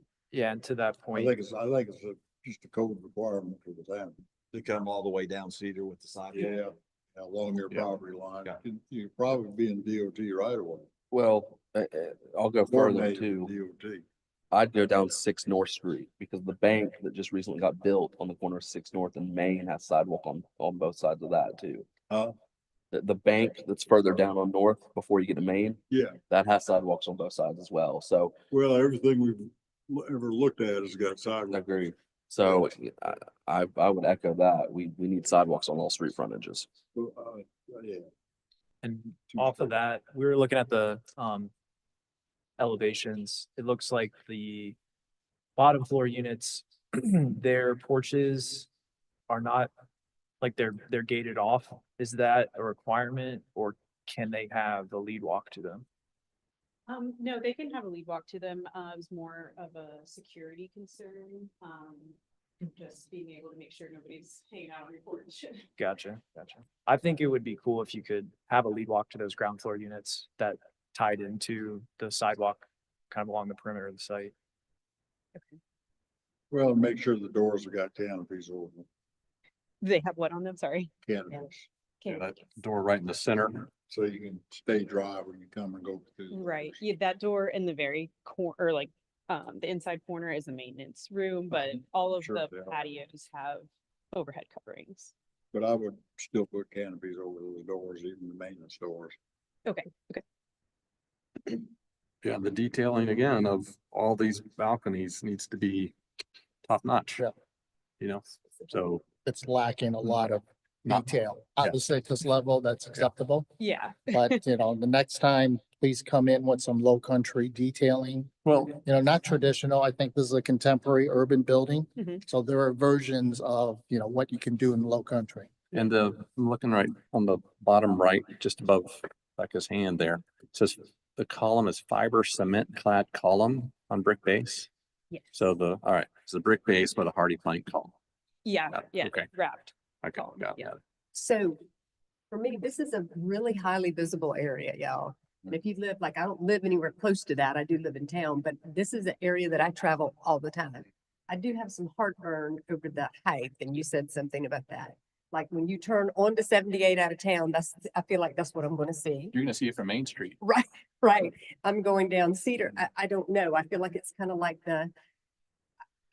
that it might stick out like a sore thumb instead of blending in to the urban land. I like that idea though, because I think all those houses are turned, office spaces need to be torn down and turned into office space. Yeah, but there's also a context to think about with if 500 North Main gets renovated, what's over there and how tall are those buildings? I think those are 4 and 5 story tall, I think. They are gonna be. Yeah. 500. So, I mean, I think North Main. we do need to consider, this looks like way too tall right now, Maybe but it won't. This maybe is it a won't. sign of what's to come. Correct, yeah. Future is this, Yeah. for that area. But I agree with you. This is gonna have to look. I mean, it's gonna be seen, so it's gonna have to, and again, low income housing, whatever, doesn't matter. I mean, it's gonna have to look, and again, you're gonna have some space for people. I don't care what your income is. That's the way of the world now. People order food, the people have things delivered to their doorway. That's the way it goes. I- We've got to be able to do that. I would also ask that you that you do a sun study of how this mass affects the neighbors. It's definitely gonna cast a shadow. And I don't think, even though it's a gas station, I don't think they want to be in shadow 24 hours Yeah, okay. or even, the south side. Mhm. What happens, 500 north, they don't want to be in your shadow. For sure. So whether that requires you to start setting back the building so that, everyone should be getting daylight. That's why people live and buy in Somerville, because they want daylight. So just be cognizant of that. And when you come back, Mhm. work on your renderings. This is the time, this is the opportunity for you to tell your story and really get us engaged. But with these renderings, it's hard to really do that. So I would encourage you to bring kind of some 3D perspectives, Yeah. let's roll around the building and see what everything looks like. And I mean, we are been doing this long enough, we can see what we're looking at, but that just helps everybody really get a better feel for what's going on. For sure. And I encourage you to talk about how this belongs in the low country, because right now it looks like it could be built anywhere in the country. It's a box. Right. So what are you going to do to make it look like it belongs to Somerville versus anywhere else? So just work on that aspect of it too. And just an architectural comment. I think if you played with the roof line Mhm. and not just be flat, Okay, you could achieve a lot okay. as far as fitting into the community. We can kind of look at at Roper St. Francis being built, the corner of Okay. Parkway and 70 Okay, with their gable roofs and what they've done with that and what they're doing with that. And it's Sawmill, talking about Sawmill, yeah. a sawmill, yeah. okay, that's funny because it's the name of this one. I said that's funny because that's the name of this one. And what is the name indicative of something that you're trying to promote? Or is you I- just, Sorry. I mean, is there a sawmill? Because obviously there's a sawmill or Mhm. former sawmill in Somerville. Mhm. So is there any kind of connection? And if there isn't, I can probably add to that. Hi, Sure. I'm Sophia. I'm the development officer for Woda Cooper Companies. We typically, when we're developing, like to name our buildings after something that's local to the community. And therefore, we have a whole team and department dedicated for naming our buildings. And when they are looking at it, they typically look at the areas and they would have pulled Sawmill from the history of the area. So that's probably why there's other things in the area Well, with that name. so reinforce that architecturally or site-wise. It doesn't have to be massive. It could just be a homage. And it's up to you what you name it. We don't have purview over that, but there's a major development 2 blocks away from this called Sawmill. Okay. And so I think it'd be It's very confusing. Sawmill Center is what it's called. It's medical, it's apartments. it's gas Okay, station, noted. stores. If we can, look at that at this stage, we Yeah. will. Yeah, and again, we don't really, Sawmill's Purview, next to it. and so is Azalea. And Brickyard's right across the street from it. All right, any other comments on the side? Don't forget our pets. Pets. Oh, yes. Yeah, I got a couple things. Apologize, I review site plans for a living, so it probably will be more detailed than you need. First, you got a sidewalk going right through the middle of it. I understand the ADA or the state requirement to have sidewalk touch. There's no way to get from that sidewalk to the building, the middle island. At least a crosswalk or something would be nice there. Yeah. Touched on this again, preliminary or perimeter sidewalks on all 3 frontages is something I'd like to see. I'll move forward. The dumpster enclosure, I see a pad. I don't see an actual enclosure. So we'll need details on that. If I could, Justin, that dumpster enclosure could be all the way at the far end instead of, and because you're taking 3 parking spaces right there. You can move it to the other end. Well, then you gotta ask the question, do you want to get rained on bringing your groceries in or taking them out? I'm We're gonna take the trash once a week, So- put it at the end, absolutely. away from the park. And Yes, ma'am. if I can just kind of add something to, just to note for you all, this development will have a trash chute process to it. Trash you'd send them. Yes, sir. And so therefore having that closer to the building, for a maintenance and cleanliness perspective makes some Staff sense fees because and you'll be, Mhm. yes, sir. Just to note, You'll have trash containers inside the building that will be utilized by the tenants and Are you required to have staff will take it out. on-site maintenance yes, we will manage the, we're vertically integrated. and management so there's company? Manage, So that's We gonna be have a management- permanently there. yes, sir. I'd make the parking more convenient for people that live there. The people that work there can take the trash another 100 feet or whatever it is. I agree with earlier comments about the scale. If 500 North works, you know, that's fine too, but it is 4 stories overlooking Bank of America's drive-in, ATM and the Circle K. And I think right now that Berkeley Hospital is only, or Dorchester Hospital is only 2 stories. This is 38, 40 feet. So scale bothers me a little bit, but if it's coming, it's coming. I guess that's fine. I do like the idea of parallel. Obviously, you have a drainage ditch running down Cedar at least halfway, which leads me to another question. The Spire retention pond goes planned south into a ditch, but that ditch literally dead ends into the middle of a driveway that's shown here. So when you have a storm, Cedar's going to get flooded, or where does that water go? No, so, if you see, like, again, we're very early in the drainage zone. Sure. I mean, you can see the level of our, and the detailing of our drawings at this point. We're very, very early. But right now, our plan would be to put an outlet control structure and then come down Cedar Street and discharge into the drainage ditch on the Pipe 78. southern end. But there is no ditch there. So No, it's not piping a ditch is being piped It's piped from where? from the pond from the pond. to Highway north south. 78. I think he's saying there's Tying into an existing storm sewer system. a pipe. There's a, along- yeah, when there's we a pipe get right here. get to the intersection, there's a drainage pipe there. Yeah. And we're, right now, our preliminary plan, or it's really a conceptual plan, is the pipe from the detention pond. Drainage pipe to DOT drainage system. According to aerials and according to the Okay. Well, they So, They have it. figure it out. It's, Figure that out. yeah, cause see, They're doing the north. top of ditch, so TOD, but it ends right there, at that driveway, and there's no pipe under that driveway. If there is, it's buried, and I don't see where it daylights on the other side. Yeah. So Part- regardless, you part of know, our it's for plan- engineers. I'm not one, so. Well, part of our plan will be, those 2 existing access points, those will come out. Sure. Yeah, we'll remove those. Okay. And then, I'm not exactly sure. It was really hard to tell from the survey. I did go to the site earlier today, and it was really hard to tell which direction that ditch drains in the DOT right of way. You'll figure that out. Sure. But we'll figure it out. Had this in another site plan I reviewed earlier in another jurisdiction, having a drainage inlet in the middle of a dog run is problematic for dogs. Just dogs alone, but not including fecal and runoff and things like that nature. So just something that matter. Did that with townhomes earlier this week.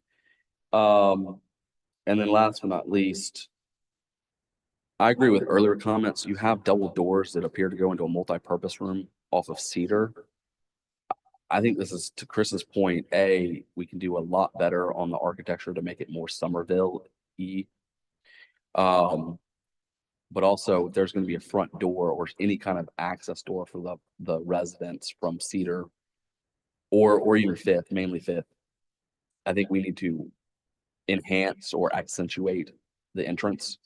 Right now, the main entrance to this is hidden from the public, and it just looks like a box. And again, this should be, if it's going to be walkable and we're going to put all these sidewalks in, then we need to make sure that this looks like a big, beautiful door on the side of the building, as opposed to double doors that go to a multi-purpose room.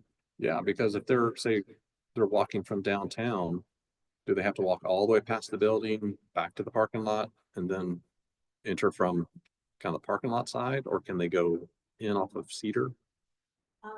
We were hoping to have an anchor through the rear, just again, for security purposes. It's possible we can do some sort of fog reader on that front facing, Fifth Street. Well, I think that's the walkable. Yeah, Fifth Street. And I think that's a great idea. For me, it's more about showing that it's a door as opposed to just a blank afterthought elevation down Fifth Street to earlier points. 78's a major thoroughfare. It's being widened and They've got a pair of doors entering to Sixth Street, which is Highway 78. yes, but there, it's a multi-purpose room. And it looks like every other, It's a hallway. It's a hallway that runs through the whole building. And there's a pair of doors. That's, That's not. that it is Oh. that way on the site plan, but it is. it's that way on the site plan. It's not that way on the architectural Oh. drawings. I see what you're saying now. Yeah, it's on But the again, yeah, my overall point is those doors look like any other balcony along the entire front elevation, first floor. So I'd like to see it look a little bit more like doors to the development as opposed to another door to an apartment, if that makes sense. Last comment for me is, There instead of having it be the That's multi-purpose. yeah, last comment for me, yeah, is mail. Oh, where is mail pickup and delivery? Is it inside the building? Inside the building. Okay. And last comment for me Okay. is that you're in a mixed use zone. And I don't know if you studied Fifth Street and who the neighbors are gonna be and who the future neighbors are gonna be, but I think there's a potential commercial opportunity along Fifth Street at the ground floor. Not to say, you know, that's totally a But that. pro forma and a They can't leasing. mix that. They can't mix it. They've got to get their financing, they've got to stick with this. Again, I don't know anything about the finances, Yeah. So it's no mix. but whether it's the fitness room, Yeah. the workout room, multi-purpose room as itself. opposed to having, you know, units that you're concerned about the security Yeah. being right on the sidewalk. Yeah, yeah, and that like what we can propose as a new entry door along that street. The multi-purpose room is there, so that room's gonna get more activity and look more like an active space rather than a dwelling unit. Any other comments from you? All right, well, there's no vote. So thank you for being receptive and looking forward to seeing you next time. All right. Thank you. We appreciate your input. Thank you. Anyone need?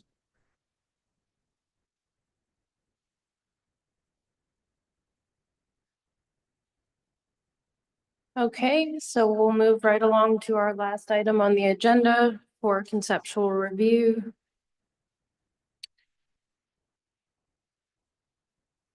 So this is for what's known as the Flood Airs property at the end of Flood Airs Road and 17A. This is going to be a multifamily development with a commercial space. They are asking for conceptual review tonight. Okay.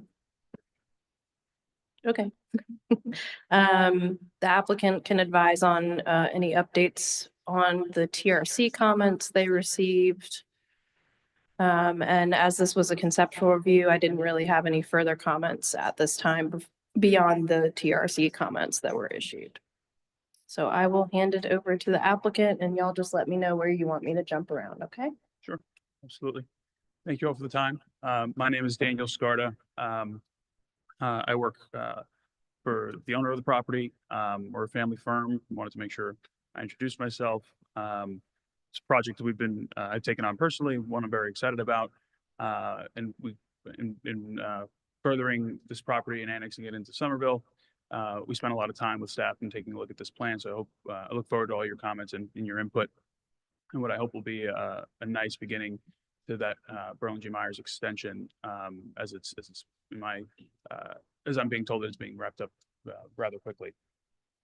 So what you're looking at here, and I'll just go over a quick overview of the thoughts here, and I'll let our engineer and architect that spent a lot of time in this plan speak to it as well. An overview of our site plan, which lays out a combination of two-story townhomes and flats, elevated townhomes and two-story townhomes, most of which have garages and commercial property along the Berlin G. Myers Road. That includes the amenity space for the community and a daycare facility, which we've already secured interest from a national operator to build a facility for them there, and that's in this package, which we'll get to. You'll see that's in the plan southeast of this map on the corner. And that's the daycare with their playground.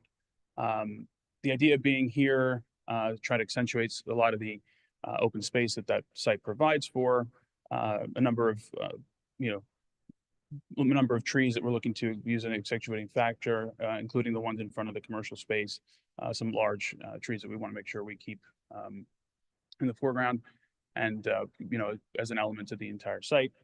And this was actually a site that after TRC, our initial TRC meeting, when we zoned the property, we combed in a bit and honed in on some of the density to make it more of an open feel and a little bit more of a walkable, accessible site, as opposed to a more dense urban mixed use site that it originally was intended as.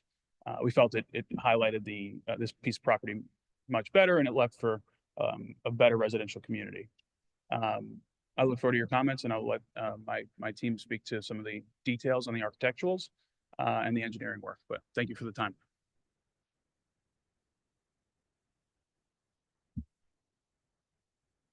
How are y'all doing? My name is Chris Ackerman. I work for Thomas & Hutton, the engineer working on this currently. I appreciate y'all's time first and foremost. In regard to the TRC comments, if we could pull those up, please. Sorry, after you just got to the other one. So in regard to the comments that we had received, the TIA, we did have a originally approved TIA. We can reach back out to SCDOT if one is, you know, needed to be revised, with the loss of 70 units and 15,000 square feet of commercial. You know, we felt that we were still in the same criteria, if not less. There's really no improvements based on the TIA. With the improvements that are taking place currently, there's going to be a I don't want, it's not the correct term anymore. It's not suicide lane anymore. What's it called? Suicide. Full access suicide lane. Yeah. Anyway, so the right, so the access has been preliminarily approved by the DOT. The requirements are basically just to restripe, repaint that entrance. As far as the Army Corps, we have made the submittal for a nationwide 29 permit. The fire marshal, we spoke with them originally. What you're seeing in particular is the 20-foot that he was referring to was when we went around the Live Oak Island. We put 14 feet on the north side and 20 feet on the south side in order to accommodate the dedicated 20-foot aisle width that they require. Everywhere else is 24-foot wide. In regard to water and sewer, we actually followed up again with Larry. This is the DCWS as far as sewer goes. And, you know, basically because of the loss in lots and the commercial component, just kind of reassured him of what we were doing, make sure that he didn't have any issues. Again, we've got their approval in regard to the service. Then as far as let's see, the next one, front buildings, period. Yep, that was in regard to the water main. As you're well aware, there's a 12-inch water main that comes out of Limehouse Village as a part of the agreement with DCWA for water. There's going to be a 12-inch water main that's going to extend from Limehouse all the way to Fisher Road. So then we will then have that loop completed. And we push those buildings back again in order to accommodate their future needs. As far as the canopy report, we do have that. We have received that along with the assessment, which y'all should have received. Mike Russell went out there from Natural Directions and provided that. I can email that canopy. I think that was submitted, yeah. Okay, I'm sorry. Okay, I couldn't remember if it was or not, but so we have all of that information as well. And as far as the dumpster trash, we have a for the the commercial component, there is a dumpster location pad there, and then working on the delivery of trash around to the front of the buildings for the other units. Yeah, valet trash. Yeah. that addresses the TRC comments. Can we go to a site plan? What is the amenity? So the amenity, sorry if I could speak to that, and also Jamie. So the amenity package that we've done for communities like this involves a clubhouse with the leasing office, general entertainment space, a gym, sort of like open common area space where there could be a bar, a kitchen, place to have gatherings for people, tenants that live in the community. We'll also, look to incorporate, and it's not something that I wanted to inquire with you all, outdoor features, including a pickleball court, grilling stations, and things of the sort. We've done fire pits, dog run areas. I think this site lends itself to a good amount of outdoor, walking paths and stuff throughout the back of the, behind the back of the homes and stuff through the ponds. That was our vision for the amenity. Can you talk about how the general condition of the trees? I know there's a tree study in there. This is a good plan. This starts to show where the trees are. What's the general health of the trees? Also, I think there was an existing pond on here. I thought I saw that on the survey. So is that pond kind of being relocated? But how was the site designed around the trees? So what we've done is if you notice, the overall did not show all of the trees. Of course, we wanted to zoom in because it's so difficult to read. We provided a legend for the grading that was provided by the arborist.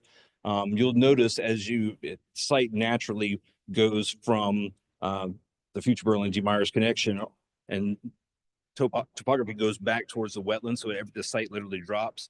So you'll notice when you get towards the bottom area where the proposed pond is, you'll notice that there are a lot of water oaks, a lot of lower grade trees. There's a couple Bs and stuff in there, but for the majority, you've got water oaks that are Ds and Fs, pines that are Ds, Cs. But as you get closer to the front, you'll see that a lot of those good, healthy, I think everything that we showed kind of in the green, those areas are very nice B grade live oaks. So we focus on trying to save a lot of those. There's a nice pine right there, what you see on the green between those two buildings. Everything that's within the buffer or near the property lines, we've tried to keep that and maintain that.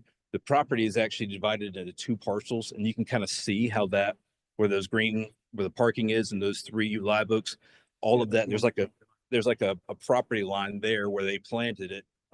And so we're trying to keep with that and trying to save as much as we can. Again, the tree that is a very nice tree is obviously next to the commercial component. We're doing everything we can. We're trying to pull the building away from it.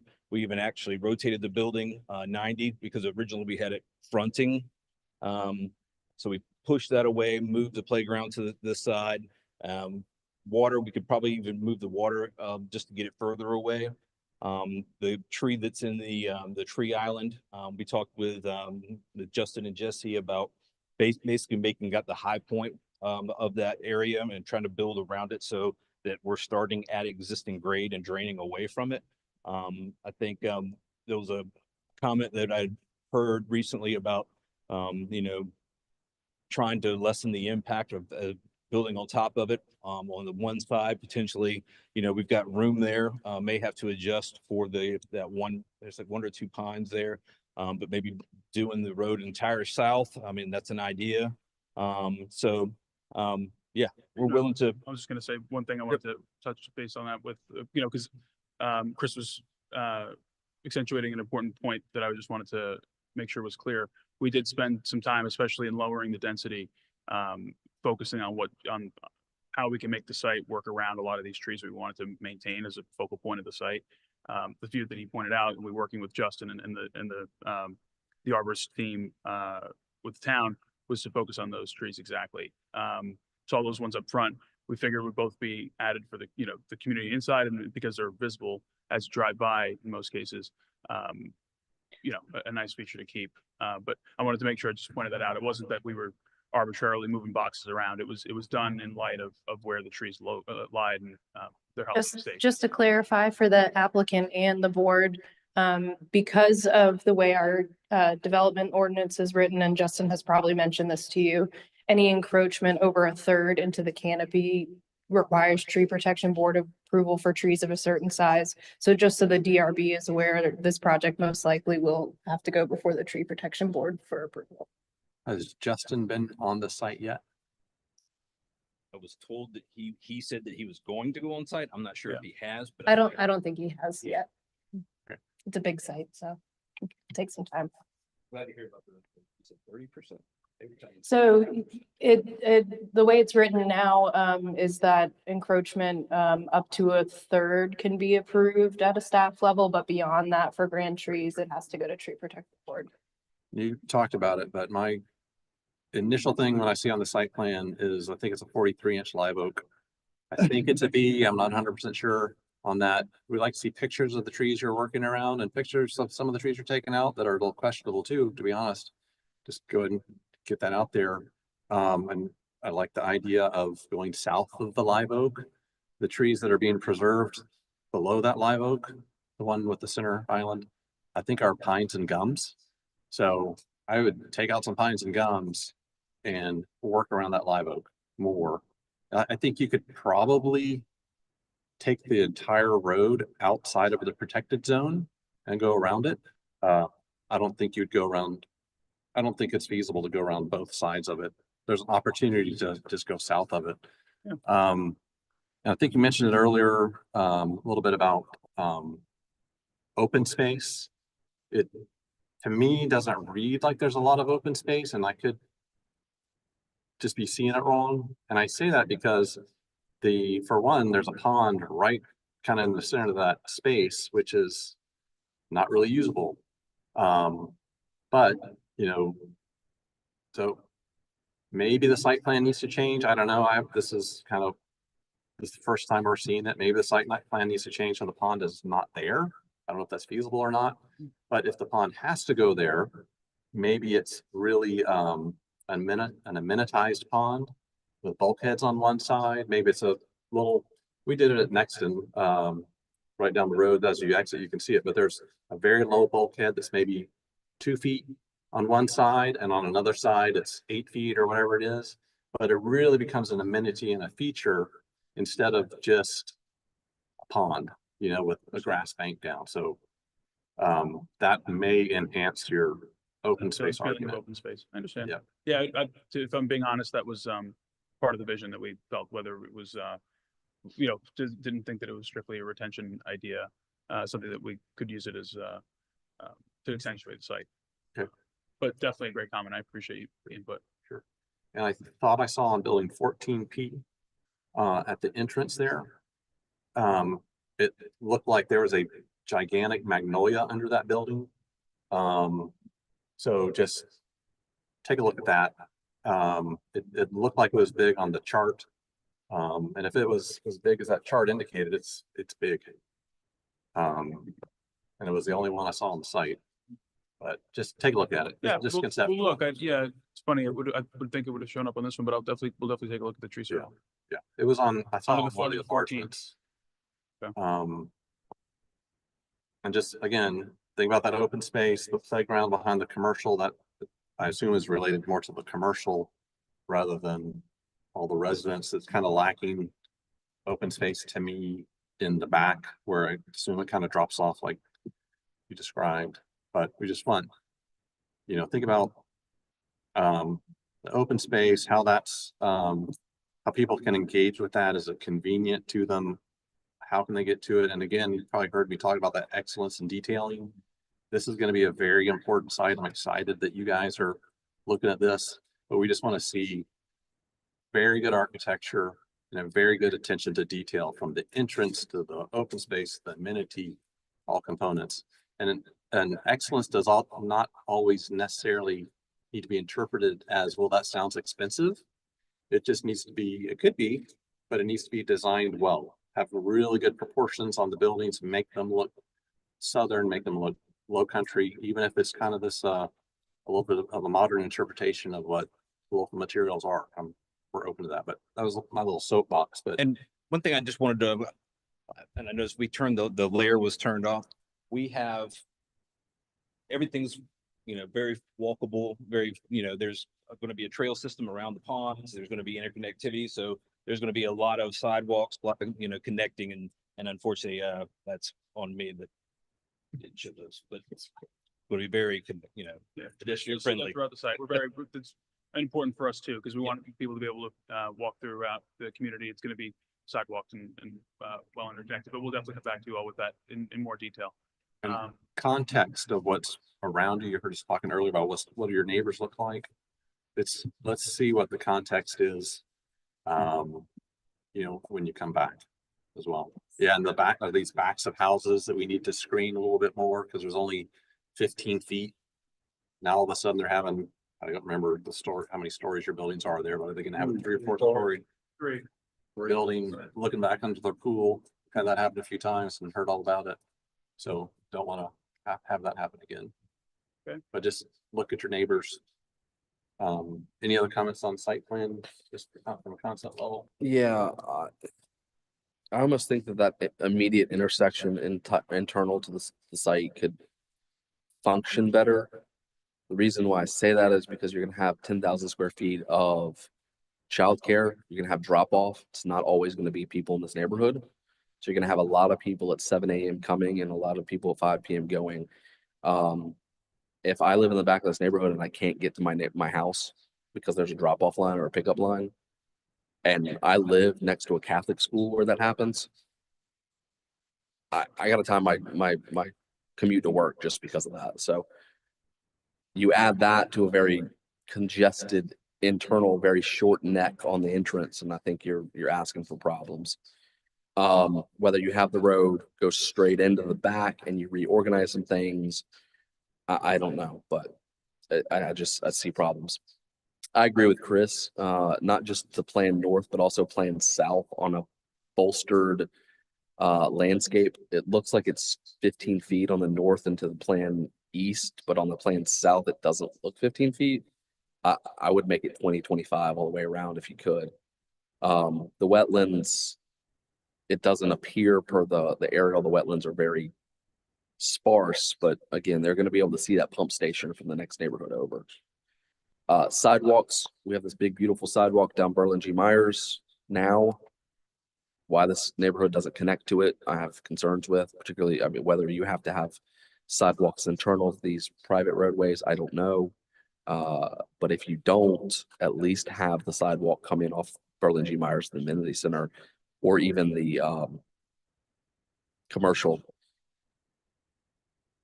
Outside that, I think that's all I had. Am I reading that correctly? Pond on the right, outflows of the pond on the left? So the pond, so again, the site falls naturally. The original intent was to have all the pond on the south side, but again, they wanted a focal point amenitized in the center.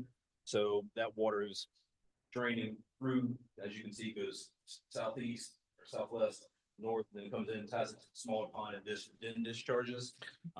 So that's kind of it's And the pond, and not ideal for to have a pond in the middle of your highest part of your site. Sure, but sure. It seems like the surface area caught by the pond on the left is so much larger than the surface area on the pond on the right. The pond's on the right is twice the size of the pond on the left. Again, not an engineer. So just a question. Sir? Outlet control structures, my apologies. Yeah. No worries. And one thing just to respond in appreciation of your comment for the daycare facility, they were very adamant about that too, and they spent a lot of time in working with us on this particular layout. They had the same concern. We designed this and with their input, and they operate over 500 locations throughout the country. We can get into them too if you have any particular questions. We've built for them before. We're landlords to them in other locations. The company's name is The Learning Experience. And they required that dedicated parking area in front of them for exactly that reason. But it's something we were very cognizant of, and there always is room for improvement. But I didn't want you to think that it was something that we just kind of slapped there because it fit in the corner. But it was something they were very involved with as an operator. well, I think that's a very good point, and that Justin made. And if I live on the the lower left corner. In the morning, I'm not leaving that way, which is, I have to learn that one time and go, oh my God, I'm never going to go this way again. But I kind of think that area needs to be restudied, including there's dead end parking just right next to the playground. So if you've got, I don't know, a dozen parents trying to drop the kids off, one's backing in, one's backing out. It seems like it's a little chaotic in there. It almost seems like there should be a dedicated drop-off lane or something. But I think I would encourage you to restudy that entire layout, regardless of whether the daycare operators looked at it or not. Sometimes it depends on who you talk to within the organization, because they may not understand the site plan. Maybe they understand it perfectly. I have no idea.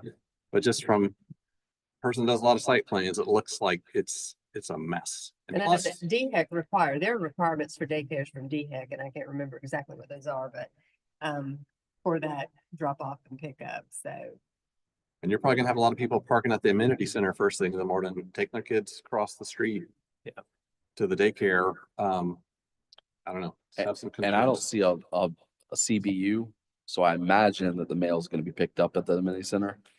So if I get off work and I'm trying to pick up my mail after work and it's full of parents waiting for their kids, I mean, there's 11. I like the dedicated parking area. I think that's smart. How can we segregate it a little bit more away from the residential is my biggest concern. And if we can do that in a way where it flows better, I'm on board with it, because Yeah. The hard right is going to be really tough for sight lines, and seeing come around the corner as they're entering or exiting the site.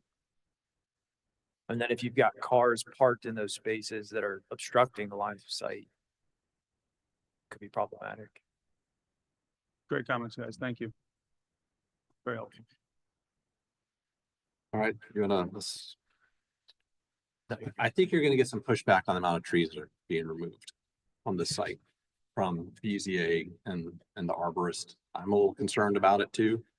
Like to see more pockets of trees being kept. You can have, say it's a bee tree, and yeah, it looks doesn't look that great. But if you're saving a cluster of trees and it's 15 or 20 trees or whatever, and you're saving that cluster, that starts to be something. But if you look at the tree as an individual, it doesn't look that great. Save it together, yeah, then it kind of becomes a nice shaded amenity. All right, want to move on to architecture? Sure. One more thing on the site. So the amenity, that bold line is supposed to be a structure, right? The amenity center. Like, it's not, that bold line is the structure building, like of the building. Right, okay. Footprint, okay. Footprint, right. I was just making sure. I didn't know if it was like, this is the designated area for amenity, or this is actually the amenity center of being 4,000 square feet. So that's cool. The pond in the middle, I mean, I think I'm a civil, so I know what it takes to shoehorn stormwater management into places where it doesn't necessarily want to go. But I would say if you're going to have it there, and it's almost like, it very much is a focal point. And if you're trying to accomplish what you want to accomplish, maybe soften it a little bit, just kind of give it like an undulating shape that just makes it seem more natural. And obviously you're going to shoot yourself in the foot with capacity and stormwater management, but maybe you make that up on the back end with a smaller pond, and it allows you to just have something that doesn't look like it was shoehorned in there. It actually achieves the goals that you are, you're saying that you want to hit as a feature. Yeah, I think I understand where it came from, but that pond needs to be closer to the wetland. Really, I mean, if you all want to dig it and put it there, it's adding a lot of expense. I would think it'd be better if it were to the south and kind of move the plan up, but that's what you want to do. All right, let's move on to architecture. James McDonough, I am the architect. When we originally started looking at this project, we looked into the low country architecture. So what we did is we tried to glean some of the characteristics, such as the porches, double hung windows, shutters, siding, hip roofs, gables, the massing of the building, We tried to give, if you look at some of the housing, some of the cottages, you see we've got a front porch and then you've got the gable behind it. It sort of steps up the massing. So in this particular building, what we tried to do is put the townhouses on the edges to keep them at a 2-story level, and then put the stacked flats towards the center as a walk up, and use gables, hips to try to mask the building so that it wasn't, we have some air around these buildings as they sit next to each other. The roof lines go away from each other. Can you So tell we us, tried- sorry to interrupt, Mhm. can you tell us, you said stacks and flats and townhomes? Right, so the which is which that we're looking at? Okay, when you're looking at the front elevation of the 8-plex, the two end conditions are duplex. So from the garage and that wraparound porch on the end, that's a duplex unit. And then when you go to the second garage, that's for the stacked flats. Becca, So can you right switch there. from plan to this elevation? Where is this specific building? I just want to Well, see the plan. the overall site is 8 plexes and 14 plexes. So if you look at the site plan again, Well, you'll there's see 2 building types. 2 building types, correct. Well, I'll let you explain. Yeah, well, so what we have again with the 8-plex, you've got a unit on each end, which is a townhouse. That's a 2-story unit. And then we've got stacked flats in the middle. That's a 1-story unit stacked on top of each other, 3 stories high. So there's 3 6 in the center and 2 on the 1 on each end. So that's an 8-plex. And then when the 14-plex, we split it open a little bit and we put another layer of stacked flats. So let's go back to that first 8-plex elevation. Where are the front doors for each unit?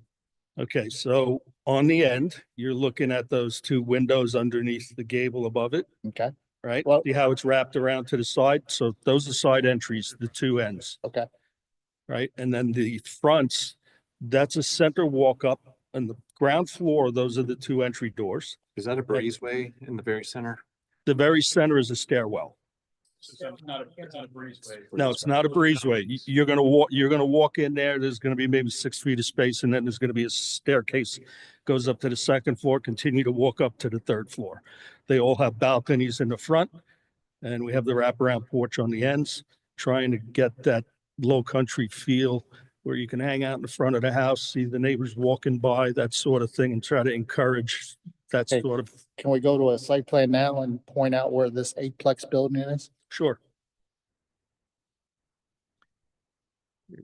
Zoom And in. it's just 8 Ps and yeah. 14 Yeah, Ps. so you Say can- that one more time. 8 Ps and the 14 Ps. So in each little square, you see the number there. There's a 14P, 8P.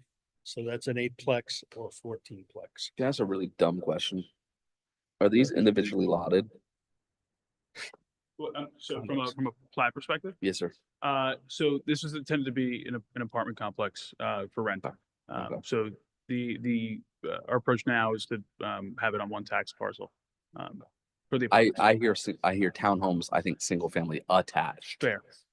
where when we talk about flats, I hear condos and those are fundamentally Yes. different flats. So, And, okay, I apologize. Thank you. No, totally fair comment. I should have clarified that too when I introduced it. A lot of the product we build in the properties that we've built, we've focused on units that are generally larger than the traditional unit in the market.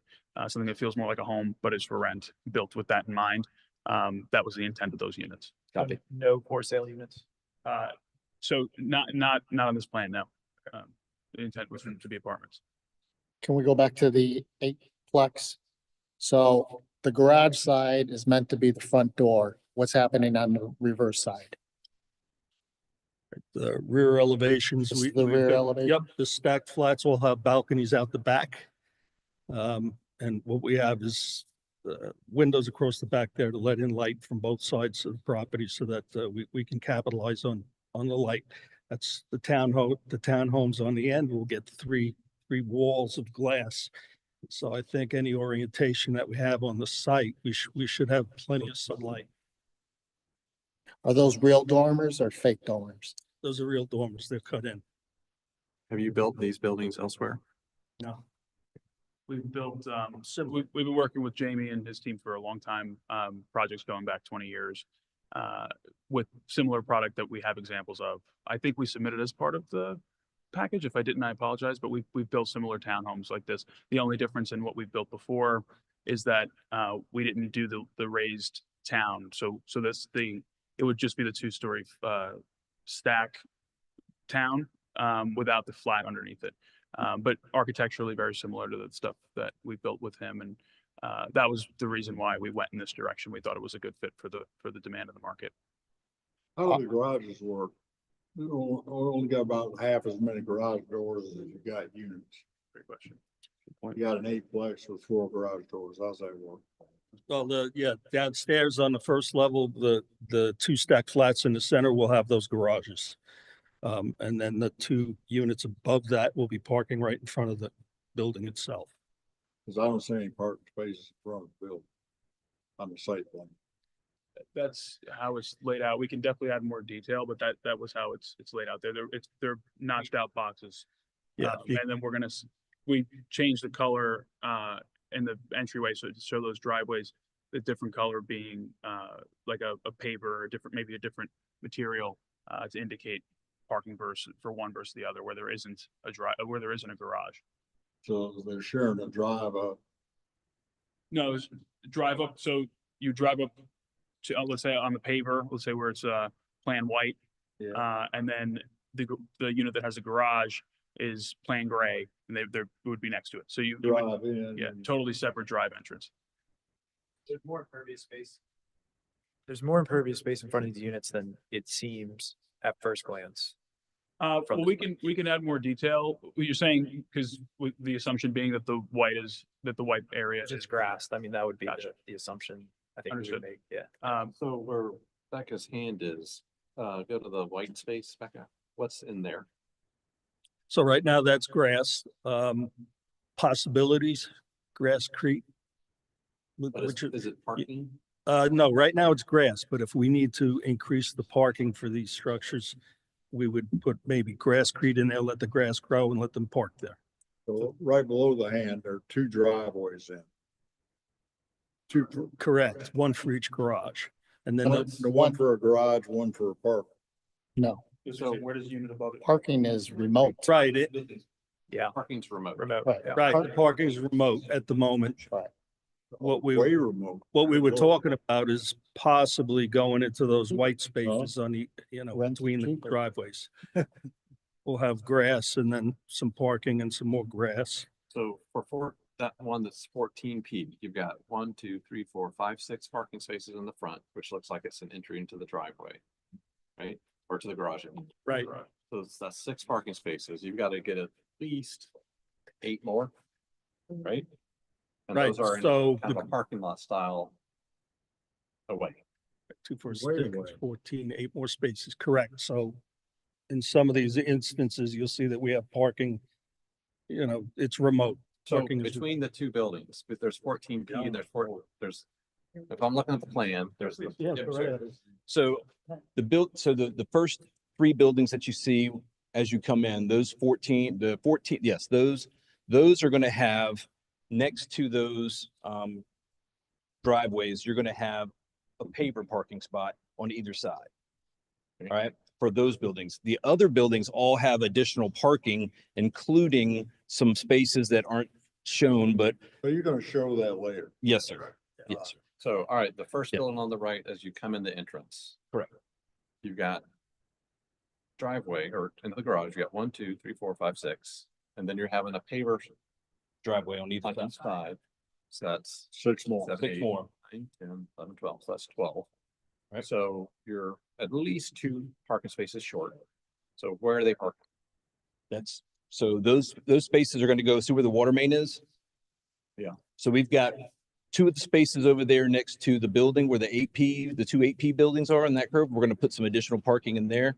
And then again, when we take that drive out around, there's going to be additional. So those 3 buildings are going to have additional spaces that aren't currently shown that are going to be paver parking spaces. So you're really This is, driving through a parking lot. I just want to say, this is still, Those this is 3 still conceptual.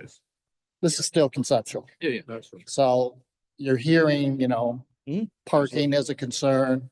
So you'll just come to get to the next time with some parking considerations. Figure it out and show it next time. Need to move on to architecture. Yeah, finish. Unless you have, and then I have guess some the final comments. thing I can say is that in looking at the Low Country, we looked at materials. So there's a lot of brick. I see brick stoops, brick accent. There's a lot of horizontal siding. There's a lot of trim. There's shutters. There's metal roof in accent places. So we try to take that and instill it here. It's not shown yet. We'll provide renderings that'll show all of that stuff to warm it up and to make it more Low Country. Can you do vertical handrail versus horizontal? I can do vertical handrail. More of a traditional type. Sure. Low country handrail. So here's a couple of architectural comments I would add. Please. The garage doors, traditional is like a carriage design With the glass. with some windows, some fake, hinges. So that would look better than just blank garage doors.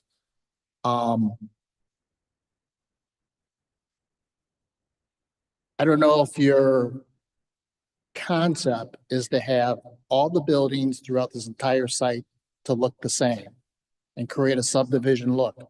Or are you thinking of different buildings will have different features, different roofs? So I'm a fan of not a subdivision look. But that's, 100% your pro forma, whatever. But I think it would be more receptive if, you didn't have to number a building and say, oh, I live in number 3. Out As of 10, opposed it to- all look the same. Right.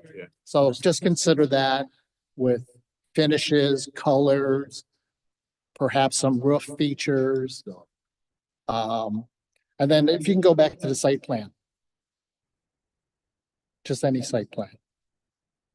It seems these driveways, let's take, especially when you have land in between the buildings. So, you got a cluster of 8, 8, 8, 8, 5 8s. And then you have land in between those buildings. It'd be nice if the driveways were not so deep because they look deeper than a parking spot. And I don't know, this could be just a quick rendering so that you can widen that green space between the buildings. It's only probably 20 feet between buildings. 25. 20 to 25. Yeah, looks like a. And again, you should do a sun study. So that, you are positioning the buildings correctly so that, you're not creating undesirable units with, that are constantly in shade. Take a look at that and maybe staggering buildings front and back and not just straight in lines. Kind of. Go ahead. That 888, the 58, it looks like there's too many buildings in that block. Because if you are your neighbor, there's no green space for you to go out your back door and do anything. You're walking, Throw a ball. yeah, you're walking 20 feet and you're, getting stealing. Well, it the might be deer from your better neighbor. with 2 14s instead of 2 8s. I think this Where is, they're- there's just a lot. You packed only- There's a in. possibility, yes. Yeah. There's a lot packed in on those rear yards for that particular block, and you're not. I don't know, just it's not as desirable as it could be. Okay, I'll- we'll take it. Also get your mechanical guy involved because you're gonna have condenser units, I assume, on the ground. And so a lot of the coordination between what is parking, what is green, what is, utility needs to be worked out in the site plan level. Yeah, we need to go ahead and see all those because all of a sudden you have all these buildings and then you add the mechanical units. Like there's at one of these 8Ps, there's at least 8 mechanical units, right? 8 HVAC units. We might have more than that because you got 2 stories. Right. Yeah, yeah, and then there's all the electrical things too. Where are those going? So I think it's going to look more dense than this appears. Architecturally, I mean, can we go to any of the elevations? I think the mass and shape of the building looks fine. I don't know about the materials. I think the mass and the shape of the buildings are not right. You know, sorry. We don't always agree, but that's okay. That's right. It doesn't, I appreciate your comments. Mhm. They don't look like they're low country to me. You know, and maybe it's just the way it's drawn, maybe it's the roof line. Yeah, Yeah, I think when you see the renderings, it'll feel more low country to you. Yeah, and if I could just add to that, sorry, Jamie. No worries. We, in contemplating, what to come to present with you all, we were hoping to have a conversation around, that and those elements. Obviously, as Jamie pointed out, there were some things that we wanted, we incorporated things we want to incorporate. We didn't want to just throw everything at you at once. We figured, before we throw colors and palettes and everything, we'd have a conversation about it first. It wasn't for lack of thinking. It was more a matter of taking your input and recycling that into the next time we sit with you all. How deep are the porches? The porch size. The porch size on the end is 6 feet. I believe there are also 6 to 8 on the stack flats. Usable porches really are minimally 8 feet deep. It's better to be 10 or 12. And what we've been saying to most multifamily or townhome developers that come through is make the porches usable. You know, and we also say we like to see at least some of the porches have a wraparound porch. So if this is at your entrance. Yeah, it's what you have on both ends of all the buildings. Yeah, that was wrapped to the front. All right, that's right. And we also are gonna want to see what it looks like from Berlin Myers Parkway, because I don't think that should look like the back of house with the 6 foot. Right. Sorry, I didn't mean to cut you off.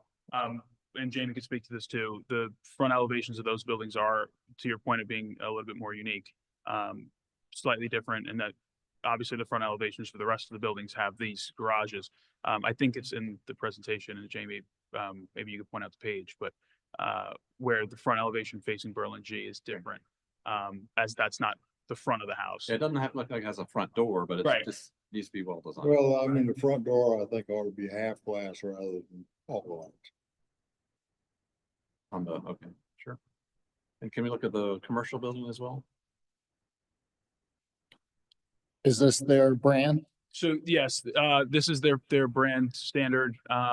We built for them before. We're landlords to them in other locations. Very familiar with their store and their design. Open to comment. I've worked with them a long time. I'm sure they're willing to work with input, but this is their brand standard, their logo and their colors. Who wants to jump in? I'd get rid of the stone, go with brick. I'm sorry? Get rid of the stone, go with brick. This ain't the mouth. Get rid of the stone. The stone. The yellow, Can you get rid of the yellow? yeah. Make it a chartreuse. My biggest concern with this is it doesn't fit into everything else you're doing, but more importantly, it doesn't fit with anything else along Berlin G. Myers within the vicinity or up and down 17. I think it sticks out like a sore thumb. I think we owe it to those residents and citizens of Somerville who is now going to be able to use Berlin G. Myers extension to have a nice aesthetic. We hammered Sawmill on this. We hammered Parker's. We hammered everybody on this for Maple Street. I don't think this should be any different. I kind of think this should be a separate project, to be honest, because this has a long way to go. Are you the architect, Jamie? Are you the architect on this as well? I am not. Okay. Yeah. I think it'd be good to have, no offense to JB, I think it'd be good to have their architect here to present it and tell the same story of how does this look like it belongs in Somerville in the Low Country. I think it's, for me, is so far removed from something that would be approved for this area. Totally fair. Yeah. And that's not going on deaf ears. The point of displaying it was to have a conversation. They have a standard. They have a product the same way an Arby's or a McDonald's would. I get it. They're a national operator. They have their footprint. They work in townships and municipalities that they have to conscribe with, and they're not foreign to that. When I asked them what they would look for in the area, this is what they shared. I think they have 2 other locations in the greater Charleston area of which are relatively similar to this. This was the footprint that they used.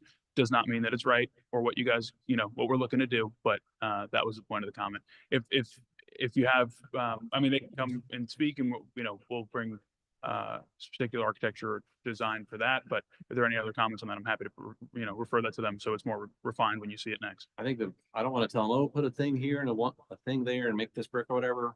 They need to study the area. They need to talk to a local architect, or whatever, however they can get there, but don't just come back and say, well, we made the thing brick. It's like, Well, they can make the whole thing brick, keep the same shape and. I think it actually looks foreign in your development.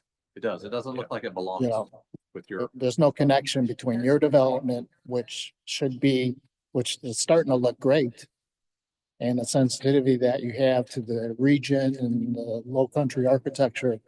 This totally ignores it. So this could be anywhere on the site, but if you want to incorporate it into your context, it should at least Looks fit like your part of the context. Same development, right? Same with I don't think, we're going long, but we didn't talk about the amenity center. Can't remember if it's in here or not, No. but it needs, what has been successful in other multifamily areas we've approved is the amenity center looks like a Somerville cottage. Six Oaks is a good example. Six Oaks. So that's a kind of a good one that was successful. They did it twice actually in another development and it looks good. But typically it would have a pitched roof, a usable porch, or an amenity center, or even this thing. Kids like to play outside too, but that amenity center I'm talking about is pitched roof, usable porch, low country materials. It looks like it responds to the climate, so. All right. Totally fair. Thank you. And also, I would say consider the frontage and visibility from Berlin G. Myers. Just because looking at this, the main facade is obviously this higher west elevation. And I don't know if it's the south or north, but yeah, so the one fronting Berlin G is, absolutely. I don't want you to go back to them and be like, let's dress everything up, but keep the focal point the same. And this is like the front door was the one we saw previously. The back door where it looked like everyone's entering in on the site plan, that's what they're walking up to. So if you go to the page 153, that corner entrance, this was the concept. So basically this was the idea of facing Berlin G. Oh, okay. So the idea being that you wouldn't be, it's like two facing front doors. It was that there would be a corner entrance, you park, walk the sidewalk to that entranceway, you're in that corner entryway. That way you don't have logos all over all these colors facing the community and the street at the same time. It's just you're fronting on Berlin G with the short side of the building and then perpendicular to it on that long side. I think Jamie and the other architect need to work together. But I could see you may get the apartment kind of approved, but if you keep this within that project and we're reviewing it all at the same time, the apartments aren't going to get approved because this building's not where it needs to be, or vice versa. Do what you want, but it's just a thought. Good idea. Yeah. All right. Any other comments? I think this is a great start with the residential. Any And the site questions? plan. You need any questions or any insight Do you need from us or anything? Questions or anything? I'm good right now. I think you've provided a lot to think about. Yeah. Thanks. Thank you all for the time. Yeah. Thank you. Look forward to working with you all. Looking forward to it. Y'all have a good night. So their suggestion about splitting up the two, we have to do a subdivision first? Oh, They're just talking about the application process. So you could submit 2 DRB applications instead of 1, have the commercial component go through. It's not separating the property. It's just a process to help things. I'm sorry. Since we're gonna have 2 reviews, would we be able to subdivide it now and have that reviewed separately and go ahead? Yeah, we just need 2 separate applications. Yeah. Yeah, I can help y'all with that. Okay. Yeah. We can follow up with you and look at it. Yeah. Only I think he's more worried about in order to start one project versus the other, but we could look at that. To be honest with you, I don't think that'll be an issue. And you're gonna have one site disturbance, stormwater permit. It's not gonna be separate through the whole process. And we can assess that as you go through the process. If we need to maybe rejoin them together, that's not an issue. It'll just be kind of depend on the conversations you have with the board and what needs to change. And you may find that you get through the commercial part of it much faster. And you'll probably cross the finish line at the same time with both, I would imagine. But we can work with y'all on that. We're flexible with the whole process part of things. Just to And you make it don't work. have for to do everybody. that. It's just a thought. Understood. Understood. Thank you. Yeah. Thank you all. Thank you for the extra time. Have a good night. All right, is there a motion, anything on a miscellaneous? No, sir. All right, motion for adjournment from Tammy, is there a second? I second. All in favor, say aye. Aye. Right.